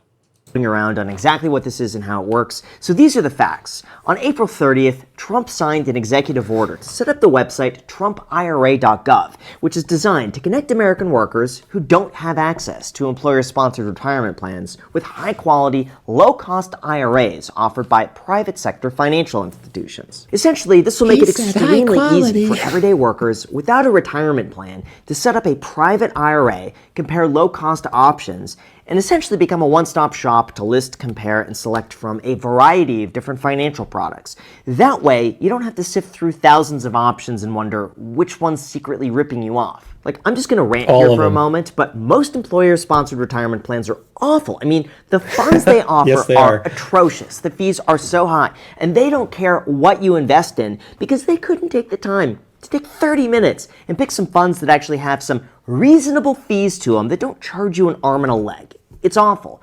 But you know what? I digress. The point is, for the millions of people out there who don't have access to a 401k, this could, in theory, standardize retirement investing. It could make the process a lot smoother, and it could be a lot cheaper. Because instead of starting out from zero, opening up your own account, choosing your own funds, and wondering whether or not you're making a mistake, this is basically just a government-backed website that shows you exactly what the funds are, what the fees are, what your options are, and simplifies the entire process. Plus, the standards for the Trump IRA are actually pretty strict. Like, financial institutions have to charge total fees of 0.15% or less a year, which is actually relatively low compared to a lot of the other plans I've seen. Like, some funds charge between 0.2 to 5% a year, which is just insane. So yeah, even though 0.15% is still higher than a Vanguard ETF that charges you 0.03%, it's still saving you money compared to the alternative. So I'll take it. On top of that, we also have another component that everyone loves, and that is what's called the Savers Match. Starting in 2027, the federal government will deposit up to $1,000 a year into a qualifying retirement account as a dollar-for-dollar match on the first $2,000 you contribute. This means that's a guaranteed 50% return before your money is even invested, just as an incentive to save more. Okay. Graham's facial. Why do I pause it at those facial expressions? Like, how am I doing that? He's probably telling me, Tom, no, it doesn't work that way. We don't qualify for the free match. I would love to. I feel sad that we don't. That's all I have to say. That is sad. But for the people who do, and there isn't many, it's a wonderful thing. Yeah. But people don't know about it. And I would like to add that trumpira.gov does actually exist now. So it is when he made the video. It is a thing. But if you go to trumpira.com, it's a site that's trying to lift your username and password. So don't go there. Is it all in gold? No, it just has this stretched out weird image of, I don't know, the global, I don't know. It doesn't even look official. Like, I would at least lifted the HTML from the official site and put it out there, to make it look like it. But Spoken like a true IT guy. It's like, no, if you're gonna scam people, this is how you do it properly. Gosh darn it, do it Brian's right. sitting At there, least make it keyboard look similar warring. to it. My God, put some time into this. Lazy hacker. That's a lazy God, hacker. That's lazy. All right, ready? 1, 2, 3. more money. However, it is important to mention that even though theoretically anyone could go and open up a Trump IRA, not everyone qualifies for the $1,000 match. So in terms of who gets it, if you're single, you get the full $1,000 match when you make $20,500 or less, and the bonus phases out entirely above $35,500. If you make more than that, then unfortunately, no free money for you. Or if you're married filing jointly, the full match is available up to $41,000 in household income, again phasing out above $71,000. So in terms of when this goes into effect, whether or not it's actually worth it, and why this new proposal could accidentally put millions of American retirement savings at risk, yeah, seriously, that's an actual warning from the New York Times. We need to talk about the downsides, the fine print, and the one catch that almost everyone is missing. Because, one catch. It's pretty crazy. One But ca- before we go into clickbaited. that, I have to say, one of the simplest, most powerful ways to build wealth is by actually we earning gotta interest get over on your the ad. money. It sounds easy, but what's crazy is that I have no most ad. people completely overlook it, and most banks pay you next to nothing. I'm talking about a fraction of a percent, which is ridiculous. Thankfully, though, our sponsor, SoFi, can change that. For those Told unaware, you, gotta go SoFi back. is an all-in-one finance All app right, that all allows right, you to all bank, right. borrow, and that's it. It's There pretty you go, basic. right here. 751. Yeah, 751. Okay. Sorry, Graham. It's not anything against SoFi or you. It's just we don't get paid for anything that we do, so we feel like maybe you shouldn't get paid for anything, even though you get paid a lot for making those really. Again, look at this facial expression. Again, I paused it at the point where he's giving me this WTF Tom look. Maybe I should just like keep that posted on my wall just so I can just realize like, maybe I'm not doing this right. It's just his eyes. It looks like he's dead inside. Or just really frustrated. It's like, dude, to get a job in IT and work in service, take a help desk call for a month. You will feel a lot better about what you're doing. He's like, no, I'd rather do what I'm doing. Yeah, All right, okay, you start. ready? 1, Go. 2, 3. But coming soon, Trump signed an executive order that would allow for alternative investments to be held in your 401k, which could include private equity, private credit, real estate, and digital assets like cryptocurrency, depending on how the regulators finalize the rules. That's Why? dangerous. Well, the argument here is that wealthy investors, pensions, and institutions have had access to these types of investments for decades that have made them egregious amounts of money.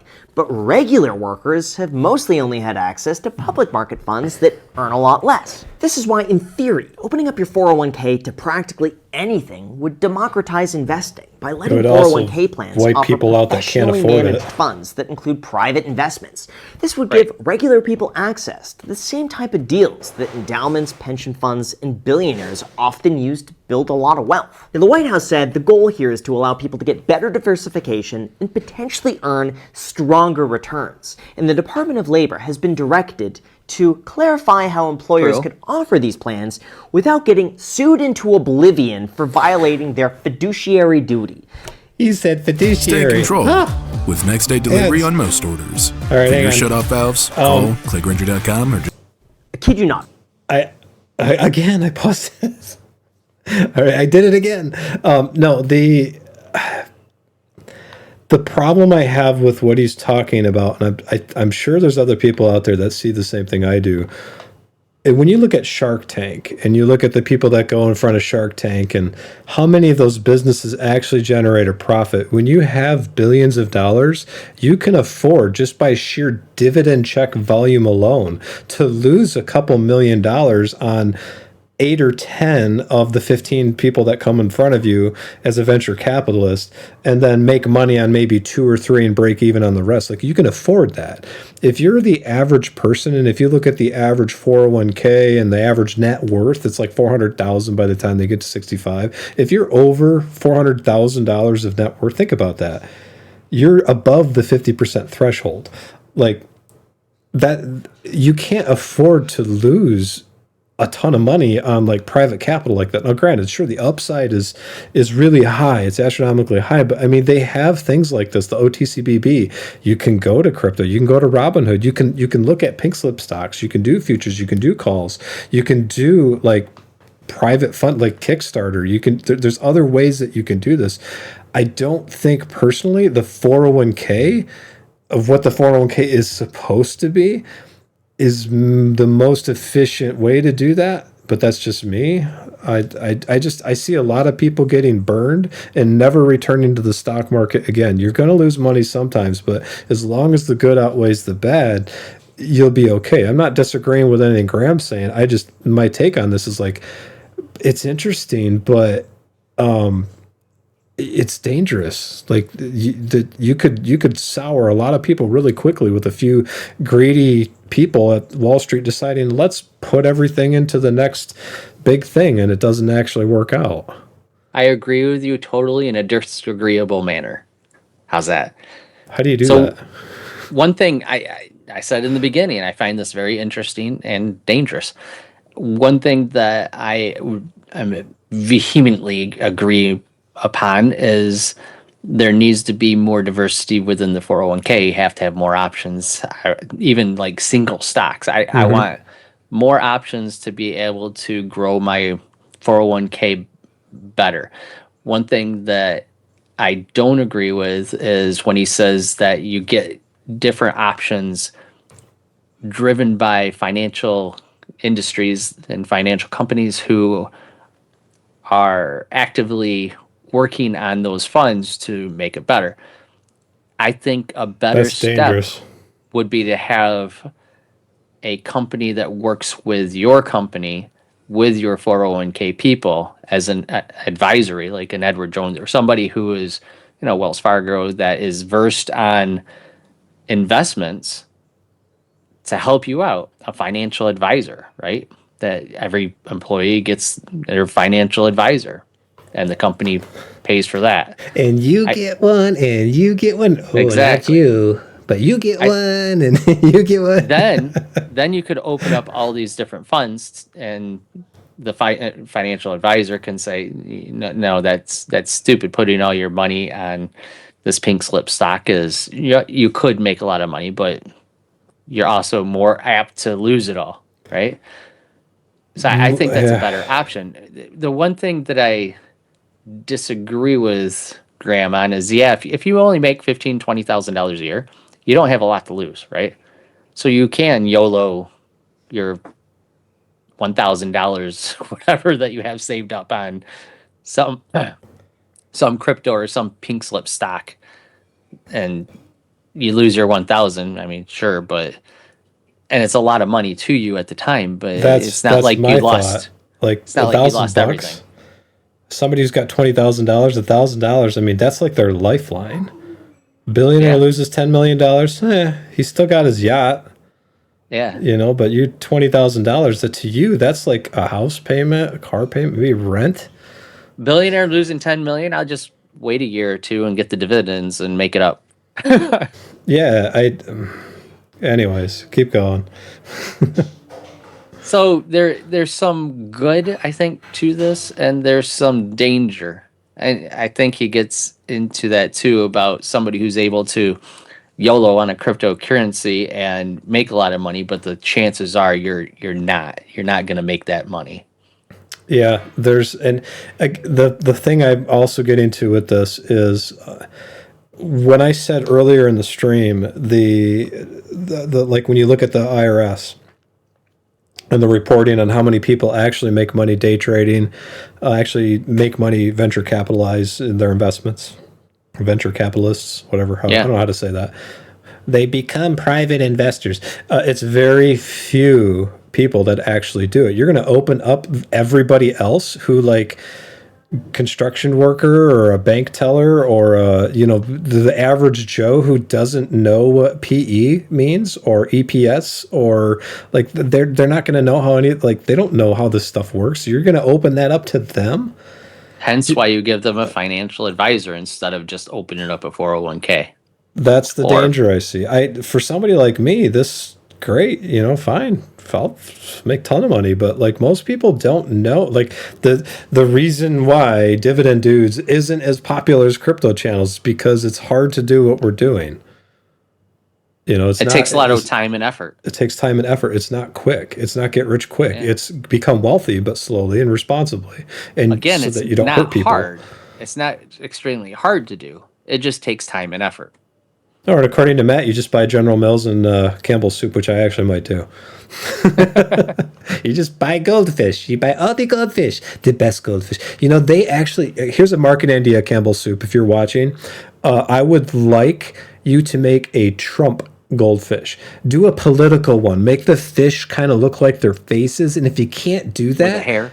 Yeah, or like do the golden toupee thing, or like make a sad Biden goldfish where the fish is kind of like solemnly staring. You'll come right back. You'll make all the money. It'll be great. It'll be the best thing. If it's a Biden, I think it's just a dead goldfish at this point. Oh no! Just with little X's on his eyes. Oh, I think they might go out of business then. Like they're gonna get sued. That's good. They're gonna go down for that. But no, never underestimate the power of marketing. Right. Exactly. You ready? We Finish it got 6 minutes left, and then 7 minutes left, and then we're gonna do some stock picks. Take a look at some stocks and see if we can make some money. But here we go. 1, 2, 3.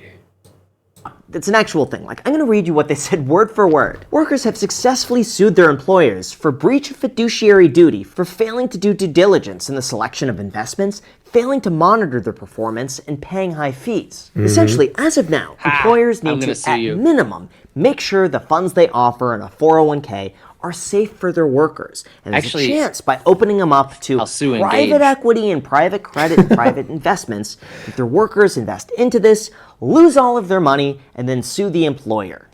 Here's the thing. Private investments are not like buying the S&P 500. They are a lot harder to value, a lot harder to sell, usually much higher fees, and they come with significantly more risk. Compared to an index fund, you could see exactly what you own, what it costs, and what it's worth every single day. But private equity is mostly this elusive number that sometimes isn't realized for years or even decades, if at all. Or the other. Just to add one quick thing. It's private equity and pink slip and OTCBB stocks as well. Those micro cap stocks, if you try to look at the balance sheets of any of these, sometimes it's there's nothing there. It's so how do you know? You don't know. SPACs are like that too. So special acquisition, when they try to go public, IPOs are rife with that too. So have a Biden goldfish whose son is addicted to crackers. No, I think the hunter goldfish is now with more sugar. Not with more sugar. Oh, it's like when I can't say this. No, I'm gonna say it. The goldfish is got the sugar speckled on the outside of it. All on its face. It sparkles in the light. Oh, that's awful. Comes with its own little bag of sugar. This is why we haven't gone viral. No, I got it. You got the goldfish, the Hunter Biden goldfish, and then just a bag of sugar. They could dip them in. Oh no. Brian's gonna get us canceled. That's the idea.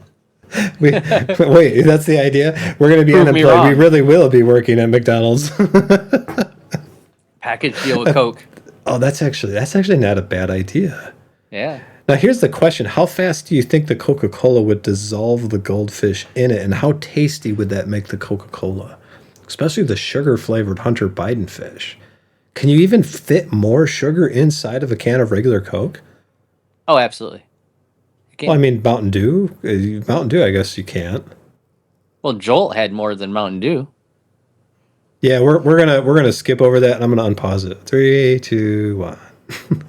The risk is that workers might not know what they're buying into because private credit and private equity is packaged into these target date funds that appear safe on the surface, but beneath the surface, who knows what's going on? This is why, yes, you can make significantly more money with a lot more upside investing in private equity, similar to how Peter Thiel was able to grow his IRA to $5 billion by buying pre-IPO shares of PayPal and Facebook.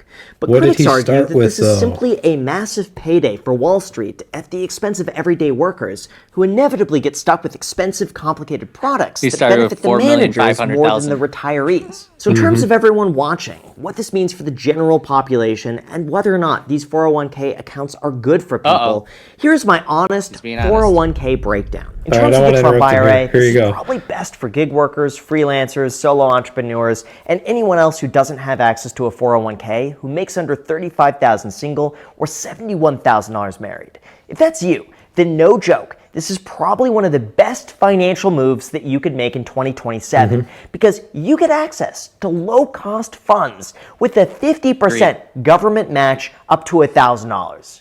It's pretty good. Again, it's like free money. However, there are two important catches that everyone has to be made aware of, and that's number one, the match is capped at $1,000, which is a lot less than most employer-sponsored retirement plans. And number two, to get the $1,000, you still have to save $2,000. So it's not without any work on your end whatsoever. Beyond that though, as it stands right now, TrumpIRA.gov is scheduled to go live on January 1st, 2027. And if you qualify and meet all the requirements, the government match is most likely going to show up in 2028 once you submit your 2027 tax return. Separate from that, I also just want to say that as nice as it sounds to have a low-cost 401k, even if you don't have one, there is nothing stopping you today from opening up a traditional That's what I've IRA been saying is or a Roth all the time. IRA and contributing up to $7,500 Preach a it, year. brother. Personally, if this were me and you're Start your own already in a IRA. low tax bracket, especially if you're young, I tend to believe the Roth IRA to begin with is still the superior choice, since this is paid for with after-tax dollars. And when you're not paying a lot of money to taxes, you may as well use this instead and then compound all of your growth tax-free for the next few decades. Like here's an example. If you contribute $7,500 a year into a Roth IRA at the age of 20 and you retire at the age of 65, you're going to have nearly $2.5 million tax-free. And over $2 million of that is profit that you'd owe no taxes on. Compare that to a 401k, where if you're in a 20% tax bracket, that would give you about $9,400 a year to invest, and you'd end up with $3 million while owing taxes on more than only have one $2.5 problem with million this. I'll of the cover it profit. afterwards. Personally, I would rather have $2.5 million tax-free than $3 million in the future and have to pay ordinary income taxes on it. But again, that's just me. Anyway, in terms of my honest thoughts, what this means for you and how you can make the most of it, here is what you came for. Look, I'll be upfront. On paper, it's actually a pretty good idea. Like, it's a real problem. More than 50 million Americans have no employer retirement plan. A lot of those people Or are working benefits. hard, living paycheck to paycheck, and contributing to retirement insurance. just isn't on the Oh, list wait a of minute, that's priorities. benefits. To me, having a simple, trusted, government-vetted website that just says, here are the funds that we've pre-screened for you that have the lowest fees that make it as easy as possible, and here's up to $1,000 that you can Oh, no. invest for free. Sophie. Hey. I got Liberty Mutual. Oh, did you? Just seems like a pretty good idea. But The I ostrich? gotta say, the income thresholds here are insanely low to get the match. Like $20,000 for a single person to qualify for the $1,000 match is pretty dumb. I would Yeah, venture to say I that agree most with that. single people Yep. making that amount of money are probably just not able to save up that amount to begin with to even get the I think match. that should So be it's like kind of a moot 50,000. point. That's why I 40 to think 50. unless you're earning minimum wage and living with your parents, I wish these limits were a lot higher so that more people would qualify. But assuming you do qualify, then you may as well just take the money. Beyond that, though, if you're single and making $35,000 a year, if you want to save up for retirement, I'd venture to say you're probably better off because you're in a low enough tax bracket. I gotta learn Open how up to do a this. normal taxable brokerage account, and all of a sudden, under a certain income limit, your capital gains are Just the completely motions. tax-free anyway. The second, in terms of privatized investments within your 401k, I am personally in the mindset that people should have the ability to buy into whatever they want as I agree long with as they that. understand the risks involved with it. If someone wants to Yes. speculate their entire retirement on a company that no one's heard of for the chance of becoming multimillionaires a few years from now, then, by all means, I think we should allow people to do what they want. But at the same time, for the average person, it's probably not a good idea, and they'll wind up losing a lot more than they end up gaining. So for the few people that make a lot, there are going to be way more people who make next to nothing or very little. That's why I think the Trump IRA is an improvement. I like the fact that it's offering low-fee funds for people to buy into, but it's nothing revolutionary that people couldn't accomplish on their own with a taxable brokerage if you're in a low enough tax bracket, or in a Roth IRA that anyone could set up in a few minutes right now. Also agree. So yes, if you qualify, you may as well just get the $1,000 because it's free money. Otherwise, I tend to think the Roth IRA is still the superior choice, as long as you hit the like button and subscribe if you haven't done that already. Oh, and by the way, if you want early access to these videos, as well as bonus videos every single week that are not as algorithm All right, that's friendly. good enough. So that's the end. I'm going to subscribe. Actually, I think we already are subscribed to him. Thank you, Graham. The only problem I have with when they say the IRA thing is if you're skating the edge of your finances, you shouldn't be putting money into an IRA. You should be putting into something a little bit more liquid than that. And Matt, I appreciate you watching the ads. You don't have to do that. We just need to get spread more to more people. Because unfortunately, I think our income on Rumble is like 15 cents. Like we making a lot of money here. We're rolling in it. It's 16 cents next month. But yeah, no, it's we're not getting paid for this really. So I think that's where our 15 cents comes from. It comes from Matt. it's all Matt. It's only Matt. So you know, Matt, if you want, you could just pay us 15 cents a month, and then you could just skip the ads. Actually, don't do that because then that's like taxed at 40% to me. Go buy us lunch or something. It's better. Just buy our merch. So the problem I have is like if you need the money, if you're ever going to need the money at any point for something, medical problem or whatever, the IRA is not going to make sense because you're going to get penalized. Same thing with 401k, you're going to get penalized on the way out. So this is, for us, it's in a taxable portfolio. Now, for me, I probably don't need to put it into a taxable portfolio. I probably should put it into something like an IRA because I've already got money elsewhere. But the idea is this income, this $390 a month, it's very accessible. These stocks are very accessible. So if something really does happen and I need to buy a new car, I'm pretty sure I can at least buy the hubcap of a Ferrari with that. No, I like you could buy something with this and it would be okay. But that you could buy a whole Ferrari for $158,000. Not a brand new one. That electric one? Wasn't that like $5 or $6 million or something? It's a crazy expensive car. No, they have Ferraris for $100,000, man. Yeah, that's still though. I mean, you're not buying an F40 Spider, with all the trim, but still. The point I'm making here is that if I have a heart attack and go into medical condition and benefits get capped out, I can use some of this to do that. The heart attack comes from the stress of trying to run a business and being on social media when I spend most of my life criticizing the truth factor of social media in itself. That can be a problem. But we've got like accessibility to that. So make sure that when you're making your investments that you're doing it responsibly enough so you're not like cutting yourself off at the knees or kneecapping yourself because you don't have the money for things that you actually need in life. We talk about financial advisor, but that's probably the only criticism I have with that. And that's kind of it. So let's take a look at some stocks. Like, what do you think? What do you got to add to this? To which part? All of it. Say everything. Give us all your infinite wisdom. Everything. So I agree a lot with Graham in that video. And I said a lot of this already. The 401ks need to be revamped. They need to be reformed so that you can have the guardrails take off a little bit so that you could get into some better investment options. The Trump IRA goes way too far in the other way, allowing you to get cryptocurrency and all these things that you probably shouldn't go into if you are not doing your research and doing all the things you need to do to figure out which ones are the better investments than others, and you're just trying, whatever everybody else is saying to get that quick buck. But I think it's a step in the right direction. I think it's a great way to get, especially if you get $1,000 just for signing up. I mean, it's if you only make 20 grand, and that's 1/20th of your whole yearly take home, right? But who makes 20 grand and actually knows what this even is? Like who makes 20 grand anymore? My daughter. I mean, does she know about all this? Like, does she pay? I mean, she might because of you, but on I her tell own? her, but she's like, just do it for me. Exactly.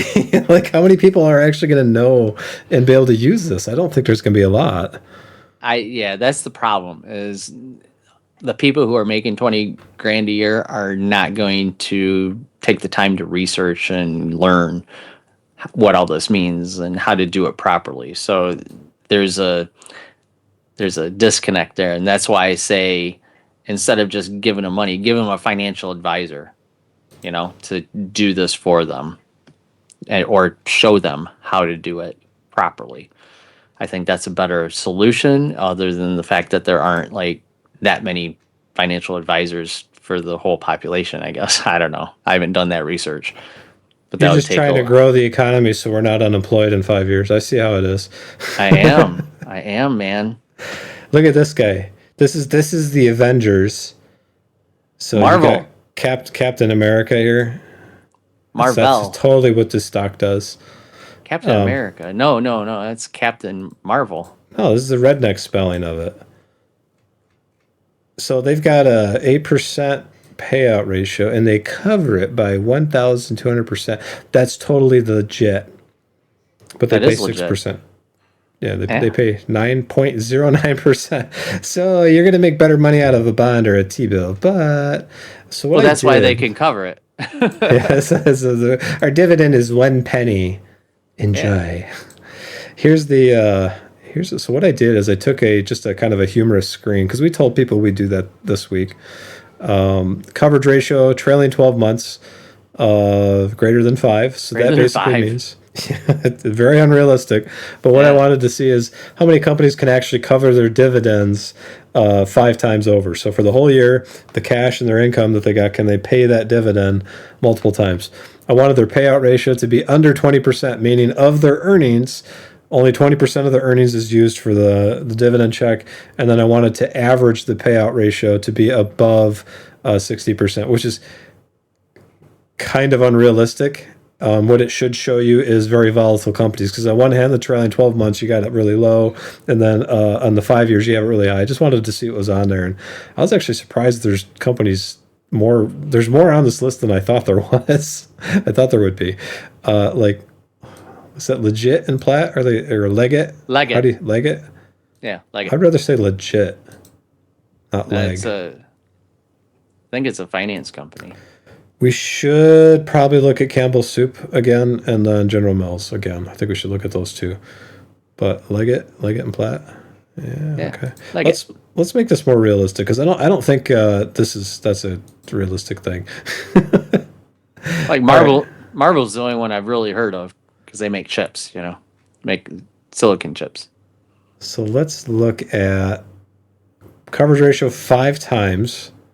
Payout ratio under 20%. So this is kind of like the top look at Apple. one. Apple's always, man. How long has Apple been sitting on this list? I mean, how many years?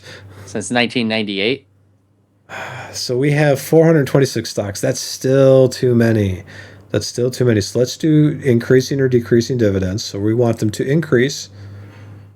Yeah. And then we want to probably let's add to make sure they're profitable. So let's go to financial strength. Which one do we want? Net profit margin? See how much money they make? Net profit margin? What do we want their net profit? No. How about that? Let's see. No. Okay. How about, what do you think? Return on equity? Quick ratio, current ratio. We actually did videos on those two. Check those out. How about What about valuation? Yeah, I don't like those. PE ratio. I like that one. Price to earnings growth ratio. That could be a good one to look at. There we go. That's an interesting. Do the PEG. Okay. Which one do you want to do? Over 3? Over 3. You really? Okay. I was expecting it to be low, but let's do that. 13. There's 13 companies that have a peg. They're getting pegged. Yes, I know there's some people in there that And not in the good way. price to earnings growth. So the price relative to their earnings for the last 12 months. Here are the 13. Hey, look, it's health companies. Churchill Downs. I haven't heard that name in a long time. Before you click on it, do you know what they do? Nope. Kentucky Derby, horse racing. We were just there. Oh, really? Yeah. Yeah, I remember that. You posted a picture of it, and I promptly forgot it about 5 minutes later. Because something else is like, hey, Tom, do we want, I don't think, Fox Corp? Is that like, is this the Fox News Corp? Or is that like something else? No, I don't think like so. Fox I think Hunting? it's something else. Related to Kentucky Derby, Fox Hunting? Do you know what any one of these companies do outside of the ones that say pharmaceuticals? No. I think this is transportation. And watch me be wrong. Managed to sell electronic equipment. You are wrong. I am wrong. That is Unless not if you what they think in do. the fact that they eventually transport that electronic equipment out somewhere on semis. I saw the name once and it rung a bell. Oh, You're thinking of just- Amtrak. Yeah, it was. No, it's too low. Dividend yield's too low. 0.6. Too low. It'd have to be a growth company. Well, that's not. Well, Brown and Brown. That's That racist. sounds like a lawyer. Insurance products. That makes sense. Oh, Brown and Brown. Brown and Brown. Yeah, they UK, United Kingdom. I don't want to pay the foreign company United tax. States. I don't. Are they in the UK? Yeah. They sell to the UK and the United States, but are they in the UK? Headquartered in, oh no, they're in Florida. I'm Daytona wrong. Beach, Florida. You are wrong. Again. I'm wrong again. And I was right again. Brian's like writing all this down. It's like, see, there's twice this time, and then last week it was 3 times. So if he ever decides to quit, he's going to walk into the office and just plow all this paperwork down. See how many times I was right, you I've jerk. been right 3% more times than you, which means that my generation is, 3% smarter. 3 points is not 3 percentage points. It's actually more than that if the average IQ is below 100, which is ridiculously low. I'm at least 91. No, the 100 is average. So 3 points is 3%.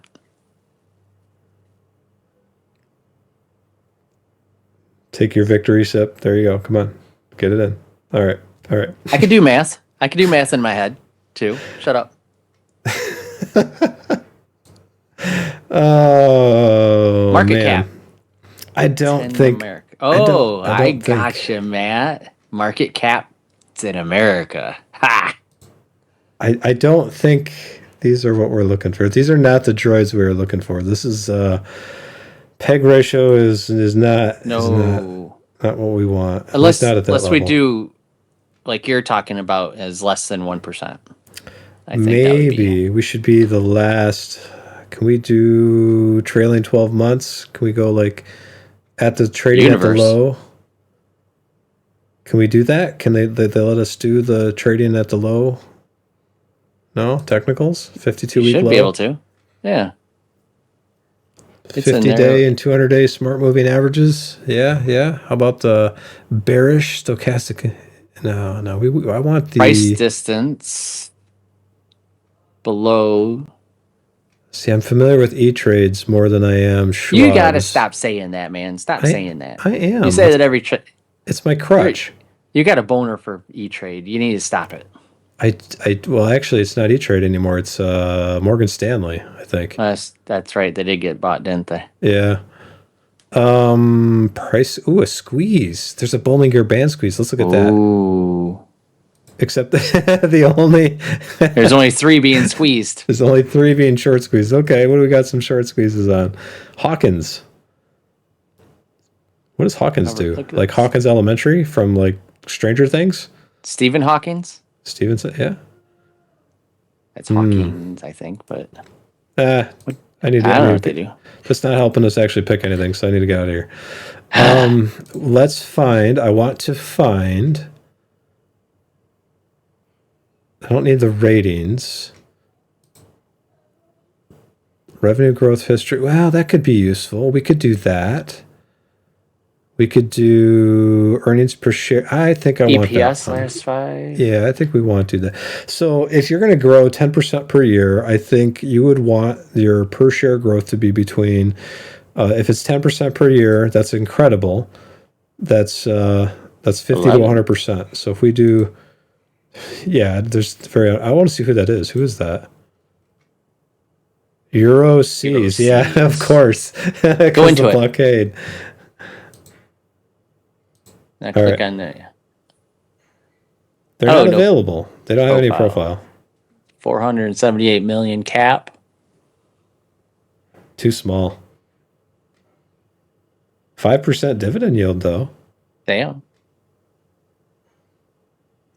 So their $472 million market cap, if you actually look at their statement, which apparently they don't have one, but we'll go look at their cash flow.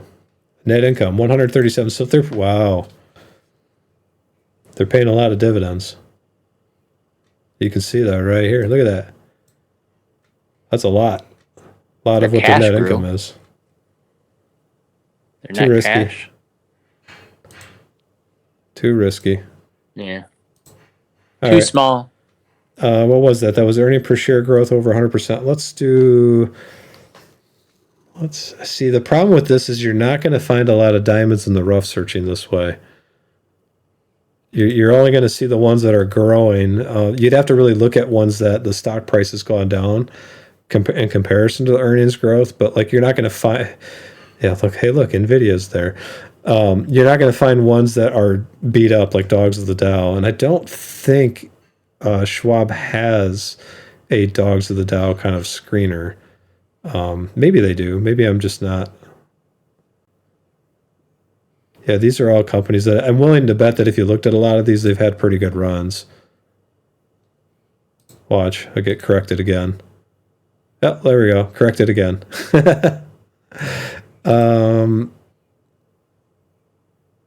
Yeah, that one hasn't though. Churchill Downs is not. I don't know. I don't think I want to do horse racing, so we're not going to do that. Let's kill that. And let's actually go through all of this. Let's clear all the criteria and see if we can find a pre-screened stock screeners. Yeah. Let's do the preferred screeners. What do we got? Nothing? No? Oh, these are the saved ones. That's what we don't want that. Stock screener. Price near lows. Large cap value. There's only 4 stocks in large cap value. Really? All right, I want to look at this. I want to look at these two here and see what we can find. AT&T. We just sold AT&T. They think they're a value screen right now. That would mean, though, that their income and their debt, the two problems that they've had for a while, has actually improved. And I don't think it's materially changed that much. Because if you look at their earnings, there we go, 3 years. Yeah, they're still... If you look at their low, this is 3 years ago, when we bought them, they're about $13.43 a share. They're still almost double that over 3 years. So in order for that to be justified, their debt would have to materially have decreased by that same amount. And if we're going into like their liabilities and stuff, obviously they do publish this. If you look at their investor reports, they do show you how their debt servicing is going, and there is a material improvement there.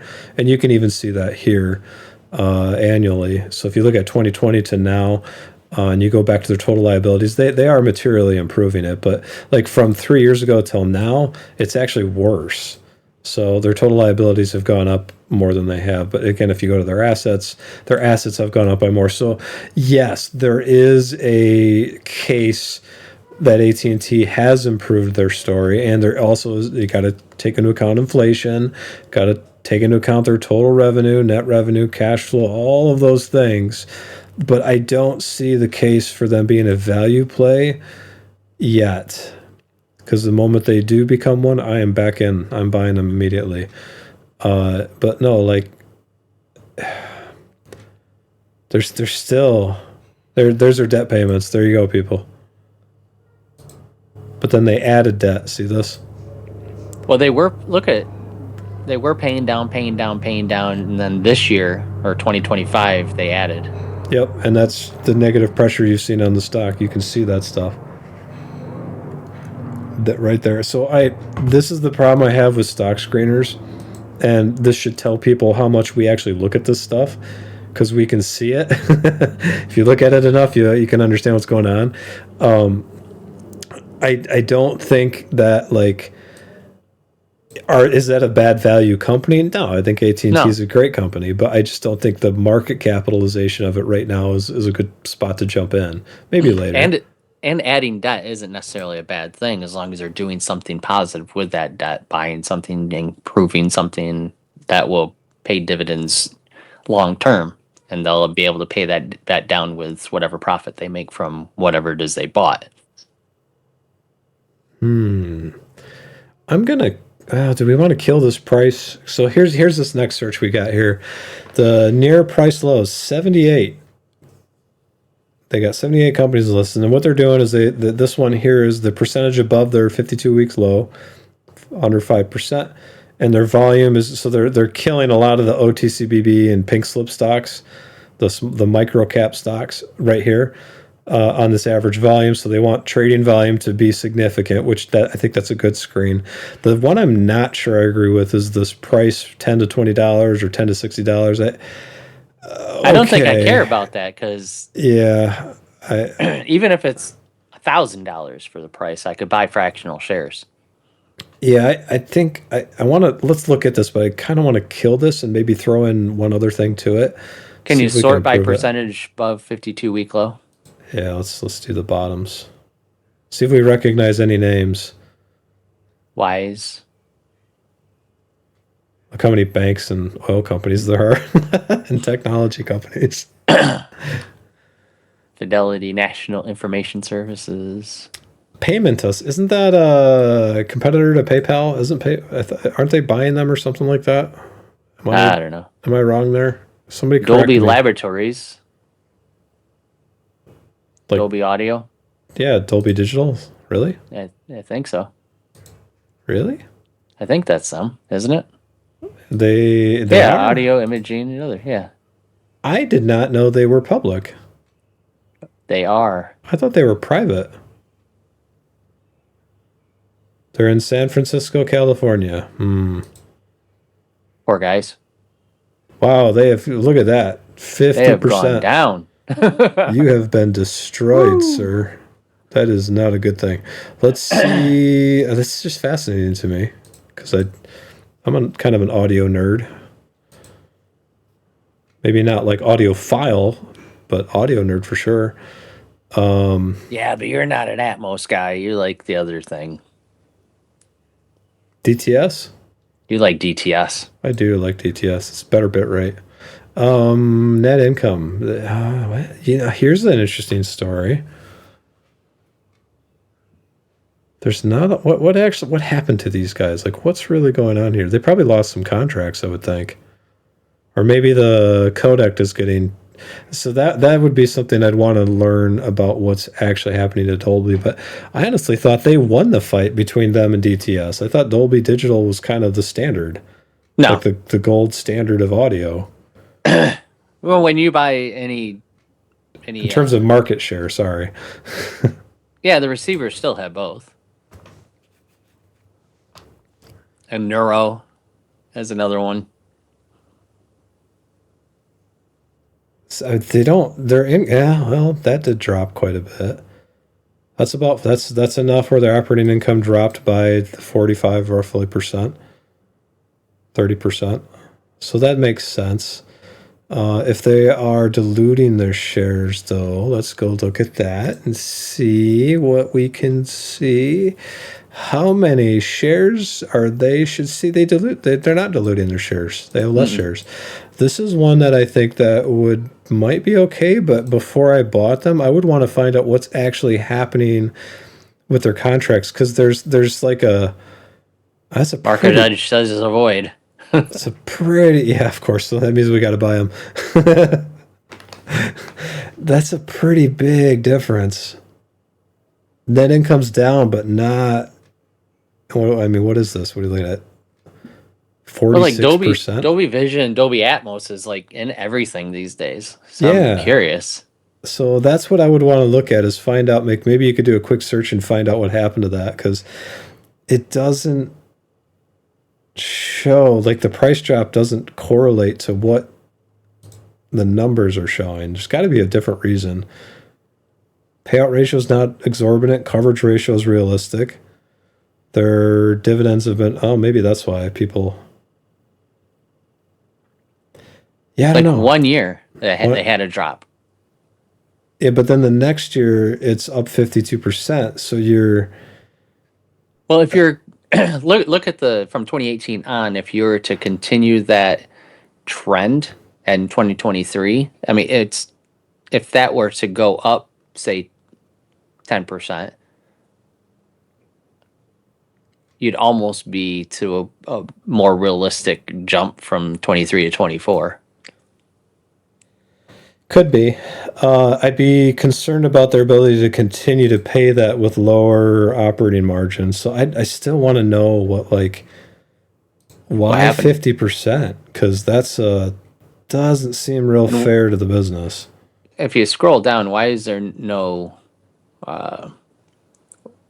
earnings? Like when you look at their earnings, go down. Oh, did it? Oh, that's my ad blocker probably. No. Oh, there it is. That's me trying to filter out things that don't let me read actual news articles. So it's kind of counterproductive. So they beat earnings the last 4 quarters. And for all the people jumping in, if you have a stock you'd like us to look at without us kind of being nerds on these, please ask. If you're curious about all the conspiracy things that we talked about, just rewind. Brian's got a cool thing about aliens. Just search for it. I got an opinion and everything. Thought that was me. That's an interesting one. Dolby. So DLB. I want to know what happened to them. Like Chewy. Their product name is Baka. Chewy Baka Inc. We use Chewy for the cat. 76%. Goodness. Oh. This must be a YouTuber stock. It is. Is it really? It is, yeah. What do they do? It's pets. Engages in Food e-commerce and business in the United treats. States. Oh, good Lord. They're trying to compete with Amazon? Well, they were a brick and mortar store and went into like pets.com territory after, what was that? Trying to remember what year that was that they went into e-commerce, because their brick and mortar stores were losing money. It was pets.com. And then there was Sears tried doing it. JCPenney's tried doing it. Macy's is trying to do it. I mean, I can keep going and naming all the there's a lot.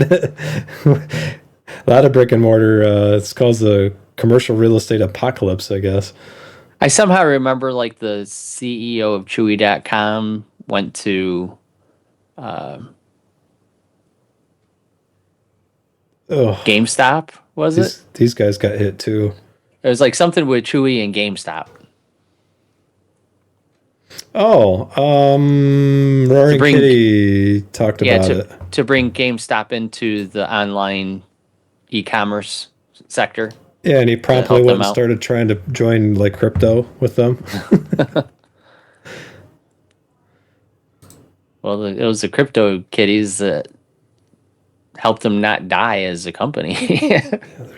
They're still bleeding. What about like this is Blackstone Mortgage? It's a big company. They own your soul. This is interesting too, though. Like they issued shares, and then the underlying amount is still less. So they're not doing what Anelli Capital's doing. This just talks about the housing market problem, not a problem with the business. Man, what does that say about like the whole thing that Wolf Richter talks about on Wolf Street? There's truth. There's truth in it. I thought all the Sears went out of business. Matt says, "LOL, we still have a Sears here. I did a YouTube short last year going there." Oh, really? They still have Kenmore stuff? It's a Sears. Well, they don't have Craftsman. Sears. So what else? Winnebago? Oh, Winnebago. That makes sense. Yeah, RV and I would expect that RV and recreational vehicles are probably struggling. How much did they drop those? The question. Ooh, that's a lot. What is that? 60 to 20? Yeah, that's a lot. That's 70%. Let me see how close I am. Tom's head math. Will it work? 53. No, 53%. I am wrong. Again, still a lot. It's still a lot.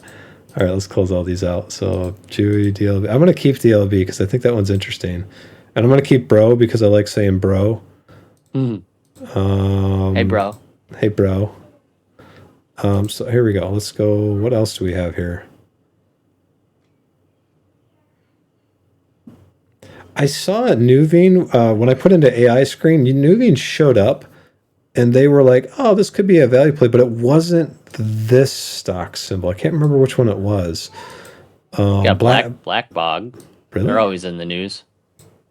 Yeah. Okay. I'll humor you. What do we got here? A massive cliff and death and oh yes, we do. We have a massive cliff of death and burning things here. We picked a good screener. And this was in short order. Yeah. This is a pre-screen one, so Schwab's got this if they can they have very little of anything left. Oh, that's so sad. Cloud software. Microcap, really? How are they in the news so much? 1.26 billion. Is this because of like BlackBerry and everything? Am I thinking of the right company? No. No, who does Blackbaud do? They are Cloud software. Yeah, but what specifically? Oh, the CRM. Yeah, okay. AI is probably destroying them. Blackbaud tuition. That's how we pay our tuition for my kids' school. Yes, I know. I remember now. Really? These guys, really? We pay them a lot. Their servicing fee must be killing them. It's found in 1981, Charleston. I bet you, so we talked demographics. We talked about millennials not having as many kids. Japan losing almost 3.6 or whatever million people in the past 5 years. Not as many kids could create a problem. I know colleges and universities are starting to see that squeeze a little bit, but I'm surprised. I didn't think this would happen this quickly. I thought this would be like next decade's problem. Future time's problem, not today time's problems. Let's look at their total operating income. That's why. Look at that. What did they do in 2024 that caused them to reinstate their... Because they lost $271 million. Did they get hacked? Was this these guys that got hacked in the news? And they had to pay this big settlement? Am I thinking of this right? Well, they're saying combination of product stagnation, poor customer support, negative market sentiment. Their Razor's Edge NXT is slow, buggy, and rely on outdated infrastructure like VB6 and Citrix. Declining VB6? support and services. Wait, Yeah. VB like 2000 VB6. Yeah. What? Gosh, man, if that doesn't tell you how nobody values IT and the stuff that you and I work on all day every day, I don't know what will. Yeah. Oh boy. Their cash flow looks okay, but they better. I mean, they're financing. There you go. Vendor lock-in frustrations. Nonprofits often feel trapped by expensive multi-year contracts and high migration fees, allowing Blackbaud to raise prices up to 40% increases despite declining product quality and service levels. That's like the whole tech industry. I mean, what do they complain about? Like, that's not exclusive to Blackbaud. No. That's IT. That's not. And the sad thing is, like, the IT people make less now than they did 10 years ago. So where's all that money going, I wonder? It's coming to the lack of innovation. So that's what they think, lack of innovation. I'm interested in this one because if you look at their operating expenses, they're basically where they were in 2021, and their operating like total revenue is higher. And if you raising their prices. Yeah, that could be a problem. Who's their competition? Like who would be somebody that jump in there and change the tuition management platform? Like Deckers would be to Nike. Well, it should say in there. I don't know who it says. Oh, the peers. You want me to look at the peers? All right, I'll go look at the peers. Because that's always pretty close, right, to what their peers actually are. I have never seen their peers actually come in and look like, oh yeah, that makes sense. They're direct competitors. Like, how did you come up with this? So Radware, Digital Turbine, Progress Software, Voyeur Corp. No, I don't. What does that say? Voyix. I'm not going to show whatever that guy is. These Voyix. VYX. I'll just buy it because nobody can say the name. I want to sell, like nobody can sell it because they can't spell it or say it. It'll always go up. Radware Limited. Okay, so let's look at, before we come back to this, let's look at Radware for a second. Radware. Yeah, they're not in the same space. No. So according to Gemini AI, it's Salesforce, Bloomerang, Donor Perfect, Neon CRM, Kindful, and DonorBox. DonorBox, I could see. Salsa Labs and Active Network. Corporate Purpose and CSR competitors are Benevity, Optimi, and Submittable. Tech and platform competitors is are DonorBox Oracle, public? Microsoft. I don't think so. Yeah, Schwab's got nothing. They've got nothing, my friend. GoFundMe, Anthology, Epicor. Oh, goodness.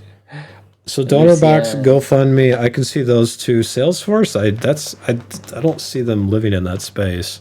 Well, Salesforce is huge. Yeah. Like compared to these guys.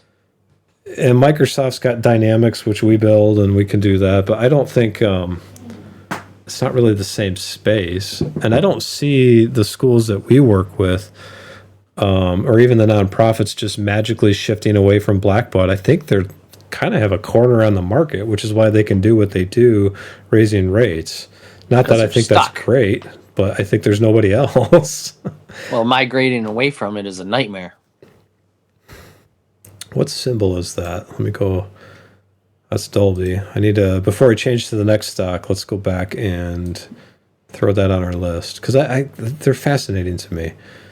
Blackbaud Inc. Yeah, there we go. Okay. Click on that. Should show up on our list. There we go. All right. Go back. Let's go to the second page. I'm going to narrate the whole thing. Here we go. So let's next page Wix. 2. Wix.com. Nobody's making websites anymore. I heard they were struggling. Actually, from one of our guys, like Wix has been really beaten up lately. Celsius is always on this list. Comcast is on this list still. Yeah, we bought the. I don't think we can add much more to Comcast though. They're becoming our Intel. They are. Zillow Group. That surprises me, and it doesn't. The problem is like the real estate agents and how they get paid, and what companies like Zillow create a problem with that. I'm sure they'll eventually figure that out, but Eagle Rock, why does that ring a bell? Other than I just like saying Rock. Mm. What do we have here? What do we have? Who are these guys? What do they do? There is no profile. Really? There's nothing. Cool. Well, nope. Moving on. Next one. Let's look at Zillow. I'm kind of curious because I religiously I almost read the Bible with Zillow.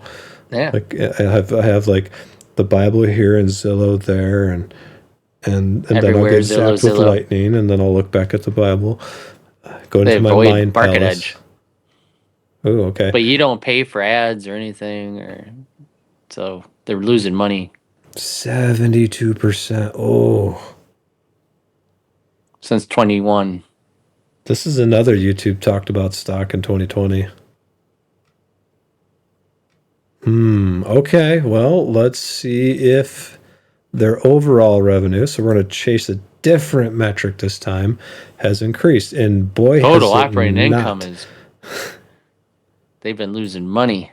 They've been bleeding. People aren't, I mean, they can't afford homes, so this is a good statement. So, like, if you look at cash flow, so if Zillow's part of the 401k world, mutual funds or whatever, this is where how they can continue to lose this kind of money and still stay alive. That plays a part. It's not the only part, but in fact, here, let's go just to double check one thing. This I one guess neat trick. Good news is they lost less money last year than usual. Yeah, and I mean, you're not doing what Anelli Capital does. And watch this. I'm going to say this, and somebody from Anelli Capital is going to see that and go, oh, I guess we can't dilute our shares anymore. We'll do it in different ways. Throw them off. Just because he said that. We'll just issue debt in other ways. Well, here you go. Net income. Wow, they got hit hard. Total cash from operations. But look at this here.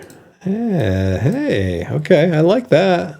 Well, I want to know what happened where they lost 3.1 billion and then gained 4.5 billion the next year, I think they acquired Trulia. and then nothing.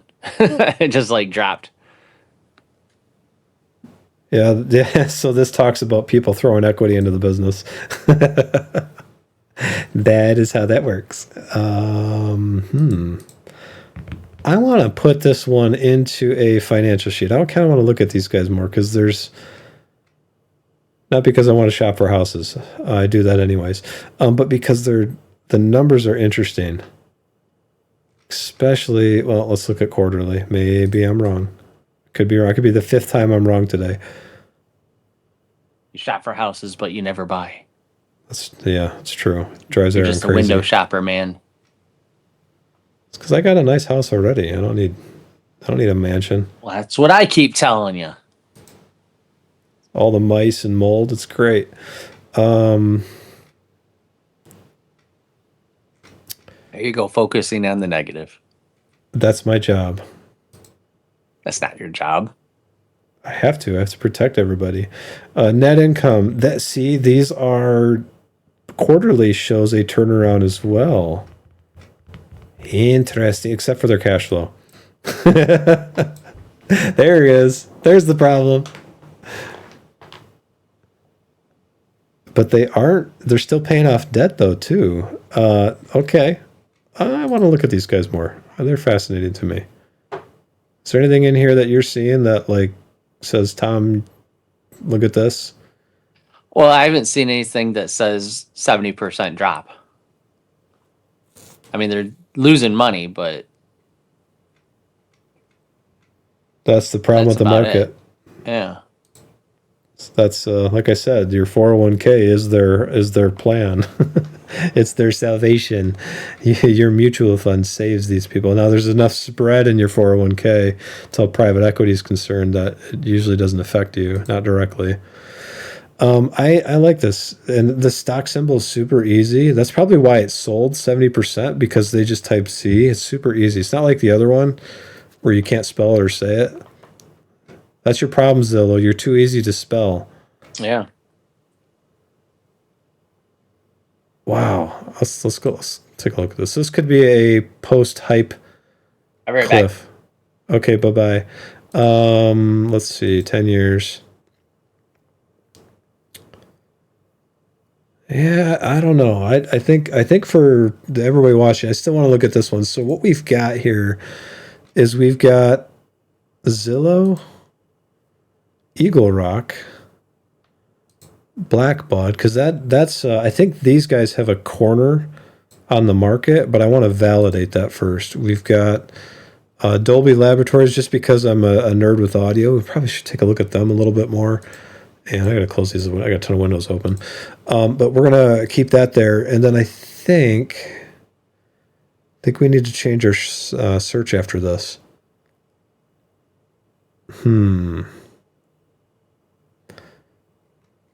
I think, Matt, we're probably going to have to look at Campbell's Soup and General Mills as well here.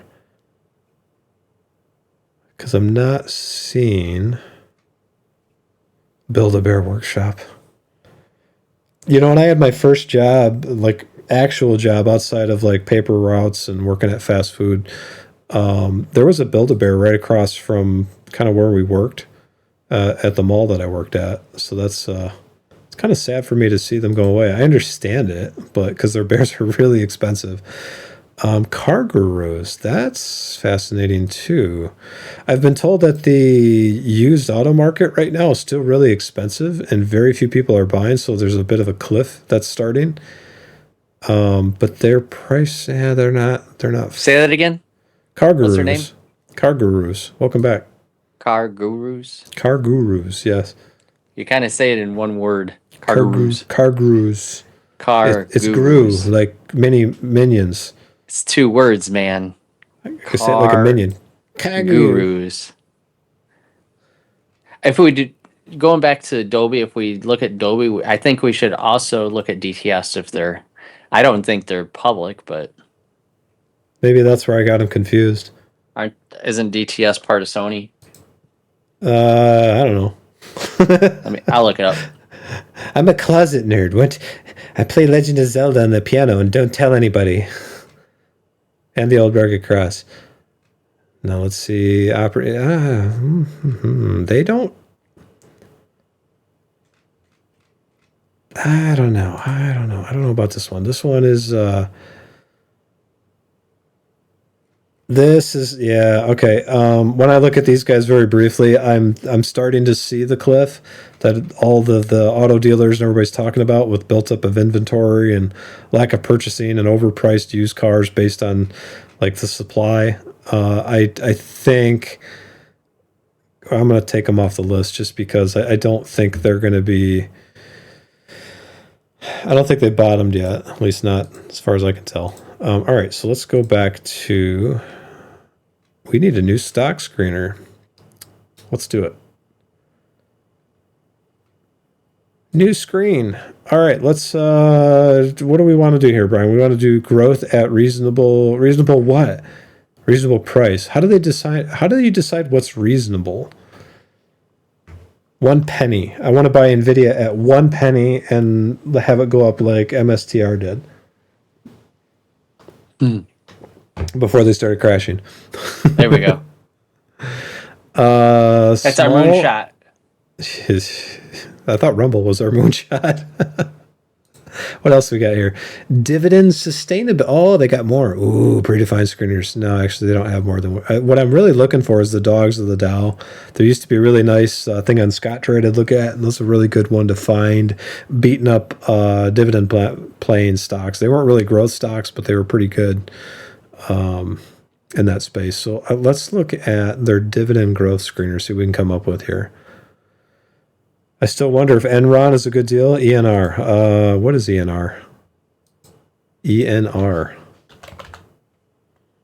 Energizer. Oh, batteries. They keep going. They do. But they slowing down. They could be a good value play if they corner a patent or a process for solid state batteries, so they can get into the auto market. But there's a lot of people making batteries now.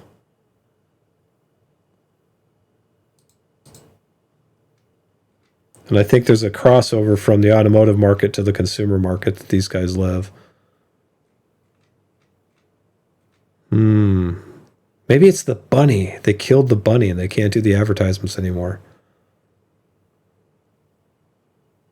Or it should be like, to make sure that they don't offend anybody, the bunny can't be a specific color, can't be white, can't be pink, can't be black or anything. So they got rid of the drums too, because that was like an offense to people from the Aztec civilization, because that was the exact drum beat they used to make their ritual sacrifices. I don't know. Their dividend payout and coverage is pretty good. 6% yield? It's a well understood business. Who do they think is their competition? WD-40? Really? No?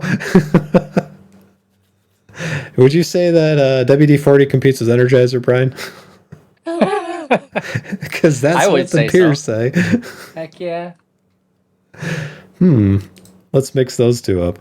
I got to go annual here because I haven't looked at Energizer in a while. We looked at them, I want to say, the first year we did this. I think that they should bring back the bunny, and they did take away the bunny. And Duracell should bring back the family of a plastic toy people in their heads. Yes, they should. They should bring back the bunny on Easter. Like, there's this advertisement where the Easter bunny's there and then the Energizer bunny comes and, like, they have a fight. WWF style, and the Energizer bunny wins because the battery's better. See, I got this marketing figured out. You do. You'd get sued, though. Probably. Again. Actually. Okay, so DTS Audio is owned by Xperi, XPER, who is publicly traded. Really? Whose stock is $7.65. And they are down since 2021, 64%. Ooh. Give me the symbol in just a minute. So they are also getting beat up. I wonder People don't care about sound. I wonder if that has to do with like Disney and Netflix and all these other companies compressing and formatting the audio like that you watch in the stream itself, where they've got their own contracts, so nobody's buying their own DTS encoders. Like Kaleidoscape, if you buy one of those to watch videos, it's expensive, but you get the full uncompressed. Like, you actually take advantage of the Dolby and the DTS, but where most people are streaming now, they don't. But they're still using Dolby Atmos or DTS-X as the audio codec. So they're still leasing the codec from these companies. So they're still getting money, right? That's what I'm saying. Boy, Energizer. Like if it was all using Neuro now, per se, like nobody's using Atmos and DTS-X anymore, it's all Neuro, then I would say, yeah, you know, the competitor's getting bombed out. But to have this is one that I think, because I'm kind of an audiophile too, to look and see why these companies are getting beat up. Like both of them. I didn't expect both of them to get beat up. Yeah, I was expecting one to be taking market share from the other. Exactly. Have fun, Matt. Go run to the store. Buy them Energizer batteries. This Energizer, by the way, doesn't look terrible. They need some more research behind it, or we do. But I don't think it justifies, again, this is like Campbell's Soup kind of a stock. A 52% decline.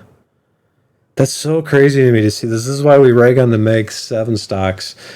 so much. It's like the companies that actually produce the products that people use are getting bludgeoned, whereas the companies that are all speculation and hype. I don't know what that means. It must mean something though, Speculative. because I said it.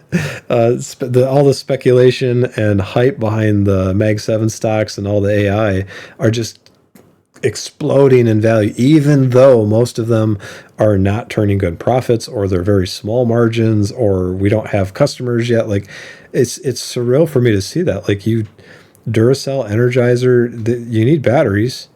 Well, everything is like cordless these days, right? But Exactly. maybe it's because they're not using AAA's, or I mean, definitely not C's. Like, what uses C or D batteries anymore? The like large flashlights, but even then, they're using like different forms of batteries, right? It's like if Energizer was supplying the batteries for, say, DeWalt drills and DeWalt products or Ryobi, that'd be one thing. But maybe it's because people are going away from everyday AAA's, AA's to rechargeable stuff, I could see and that. and they're not buying their rechargeable stuff. Like I use Panasonic Eneloop batteries.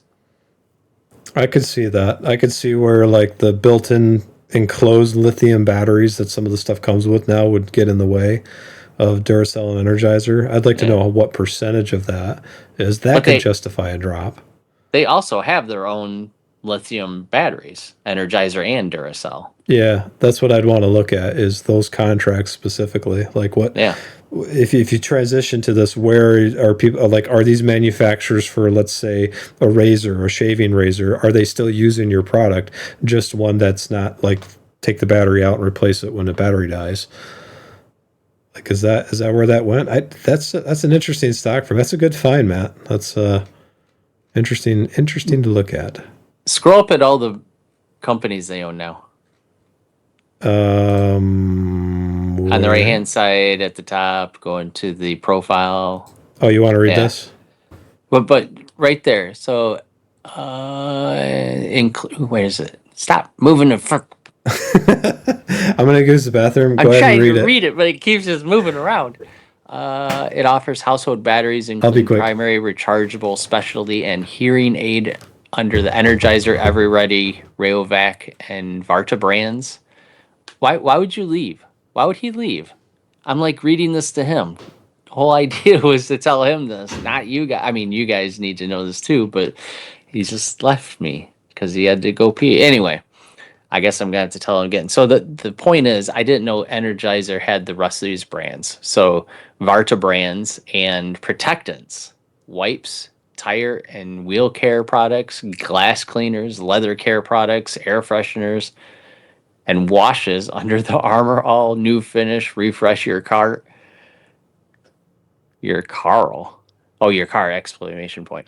Lexol, Eagle One, Never Dull, California Sense, Driven, Bahama and Company, Carnu, Grand Prix, Kit, Tempo, and Central Soul brands. I mean, did any of you know that it was an automotive brand?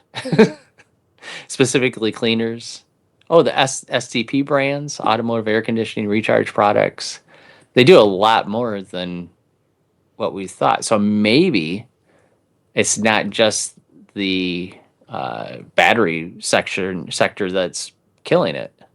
It seems like there's a whole bunch of other things that could be killing this product, this brand. Flashlights under hard case, yeah. Weather ready, I knew that. Solutions in solar, automotive batteries. Why would you leave? I was talking to you. Because I wanted to make it awkward and exciting for you. What I didn't know was Energizer also had automotive products. So protectants, wipes, tire and wheel care, glass cleaners, all that stuff. Armor All, New Finish, Refresh Your Car, Lexol, Wait. Eagle One. They Never own Dull. Armor All? They own Armor All. What? Energizer, That's a Grand Prix battery kit. company. They also own, your cursor's right on it, STP. Yeah, that's STP funny. oil, Lucas. Energizer. Do they own Lucas Oil too?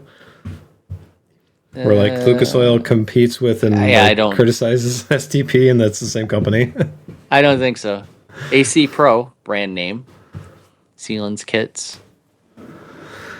So what? They're like a lot of automotive stuff, but they're a battery company. So I was thinking maybe it's not the batteries that's bringing this company down. Maybe it's all the rest of it. Could be. That would be. So we've got. What do we have for this week? We've got Energizer.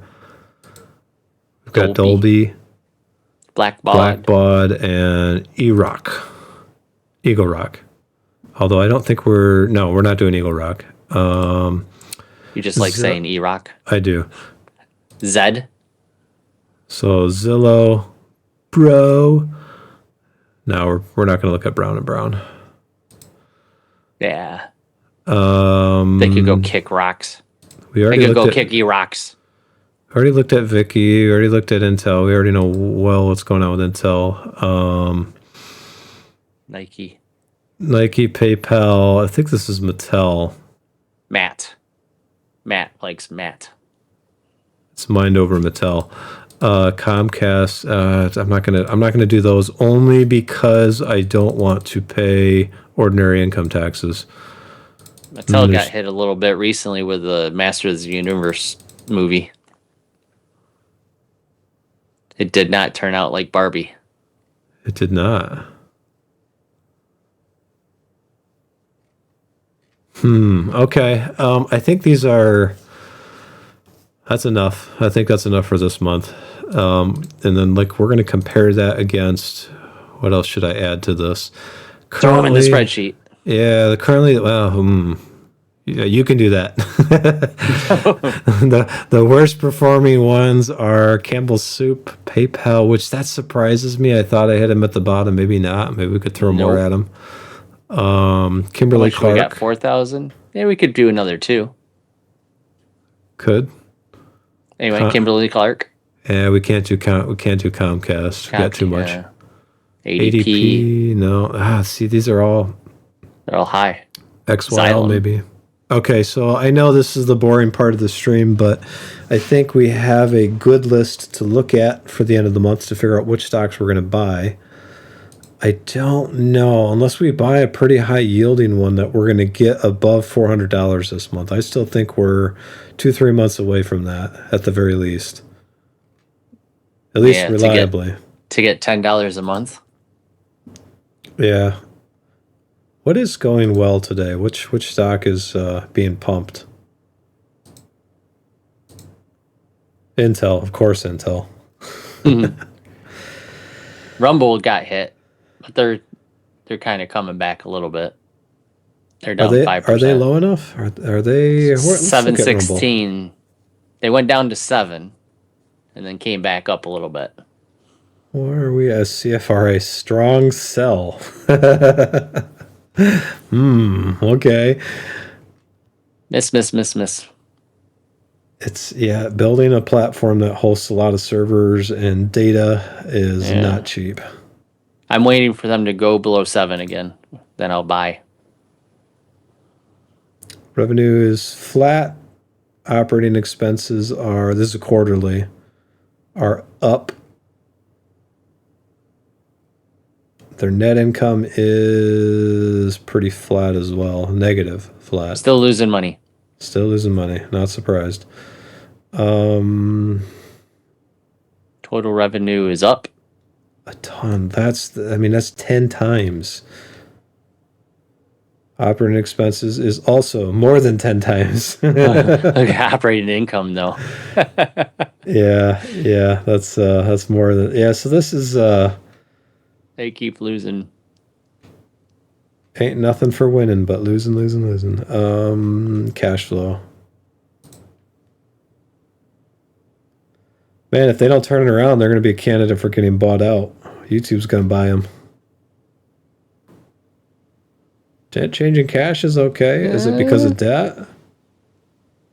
It is. Yeah, a little bit. They issue some shares. Yeah. That's how they're getting monies. Nope, not yet. Not Rumble either. Man, okay. Well, if it's not Rumble... Oh, gotta go back to it. So I'm thinking Kimberly-Clark or XYL, if we're going to compare anything to it. Deckers is cap. We could do an Alley Capital, but I don't... They're not that much higher than when we bought them.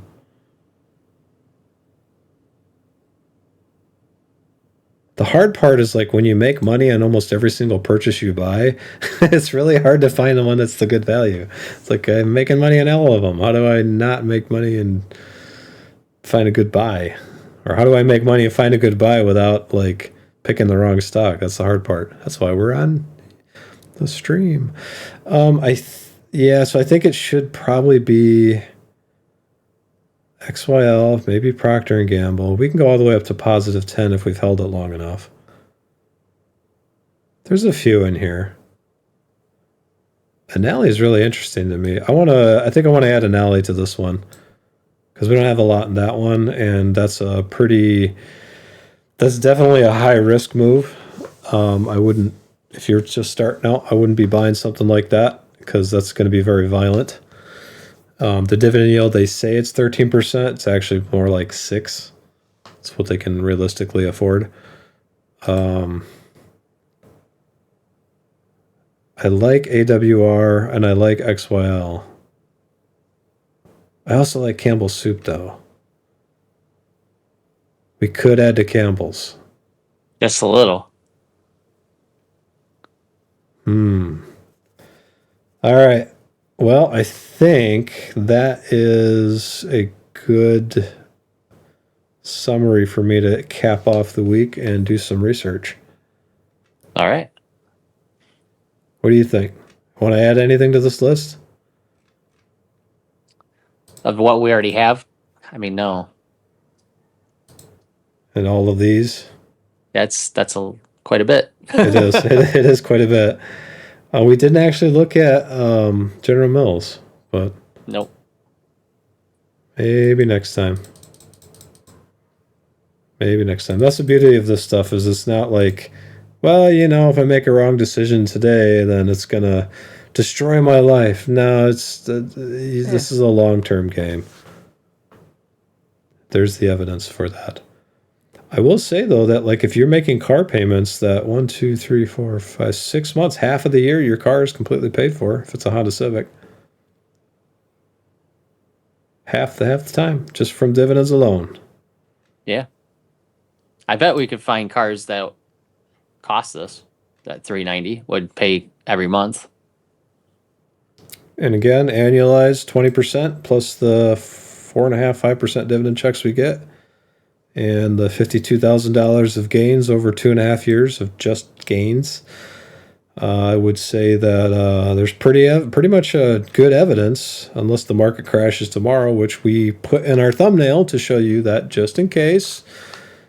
That's what we're telling you we're worth. I think we're going to be just fine. So next week, are we purchasing next week or giving it one more week?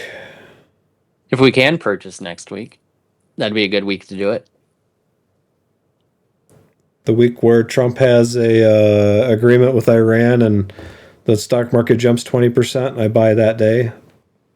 No. The worst possible day. Let's do that before that happens.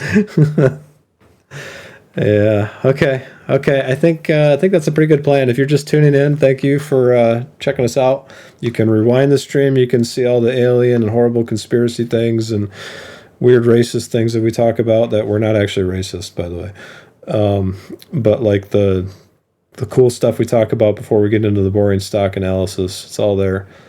We are on every Friday. We're trying to do it through Rumble Studio, which means YouTube and X aren't getting the stream. So we're going to upload this to YouTube and X afterwards.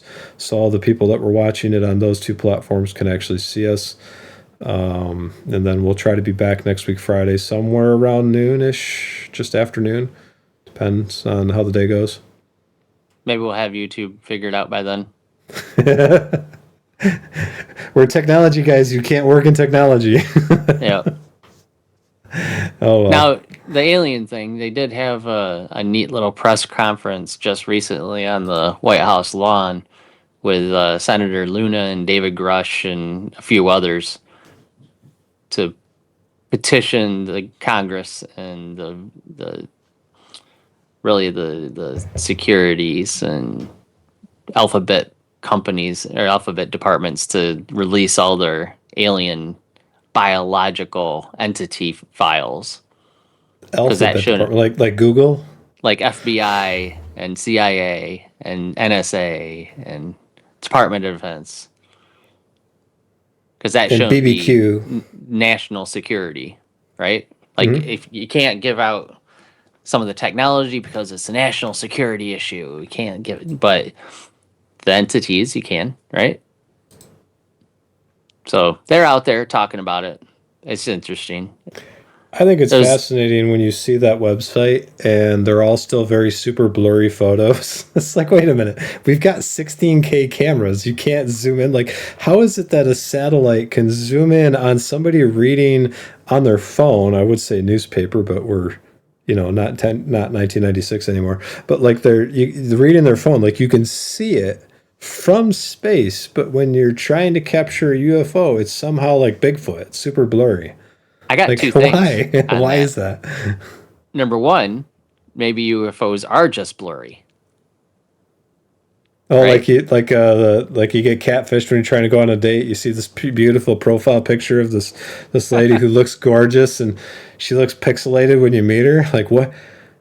Or maybe it's just because of how it distorts the gravitational field around them to, anti-gravity, that it creates a blurred vision of them because you're trying to see through this gravitational field that's being distorted.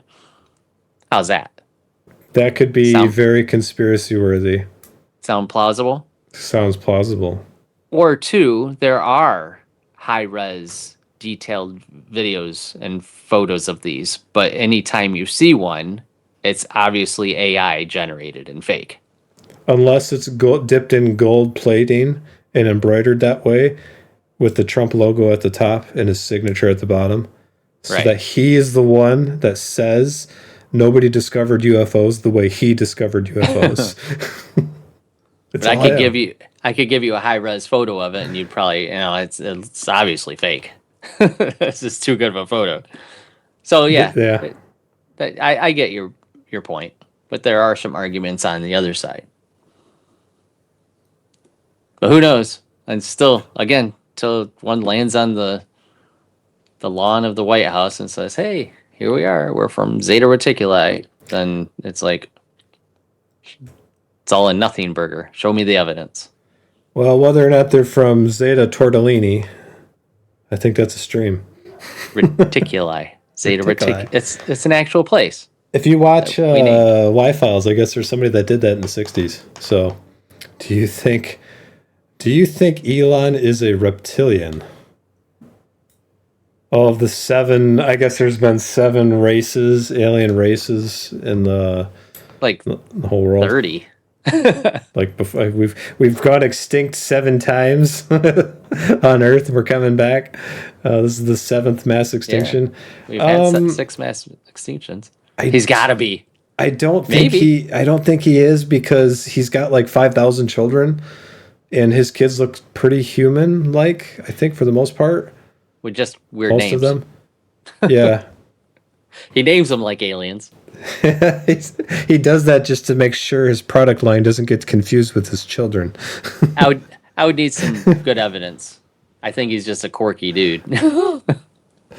You kind of would Brilliant. have to be to do what he does. Yeah. You'd have to be a Brilliant little dude, eccentric. But quirky and eccentric, yeah. That's why he's not married to the same girl, because he lives out of like a shipping container. Hey, honey, you're home. We're in a shipping yard. Some are saying that Michael Jordan is an alien because of a video that shows they threw off a tip-off. They threw the ball down, and he was running after it, and he reached, and it looked like his arm grew longer to grab it. That's a skill. That's why he's Michael Jordan. That is Yeah. not alien. That is just muscle memory. Like the ball is his, nobody else's. It will be his. Like, haven't you watched Goat on Netflix? I mean, come on, man. He's like that, the horse that can like run on all fours. That's why the horse always won up until he met the goat. The horse still loses or wins to people. What are you talking about? You haven't seen it. Ah, okay, good. Like Stretch Armstrong.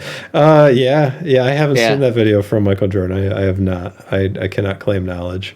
It seems like an artifact, like a issue with that rendering of the video, but because it was an old standard definition video, but who knows? It could be.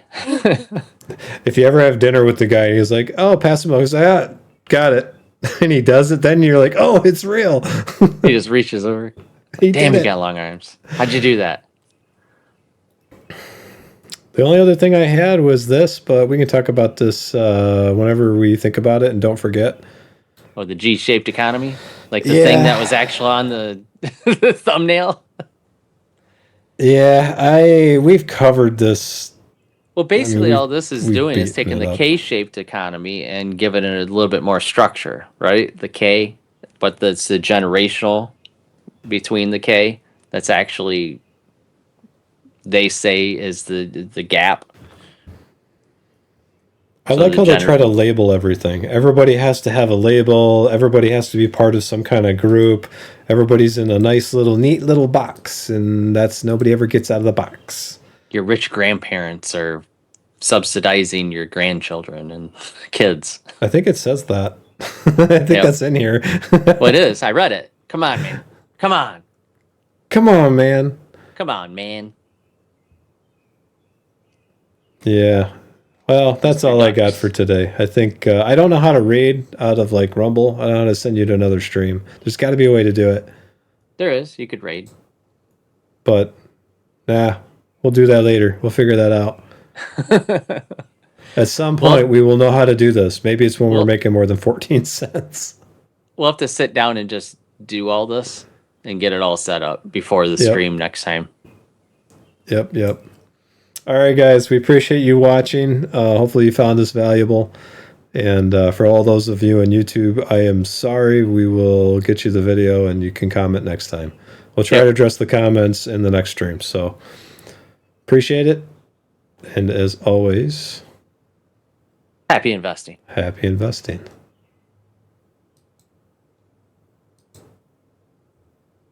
Don't forget to shut both of them off.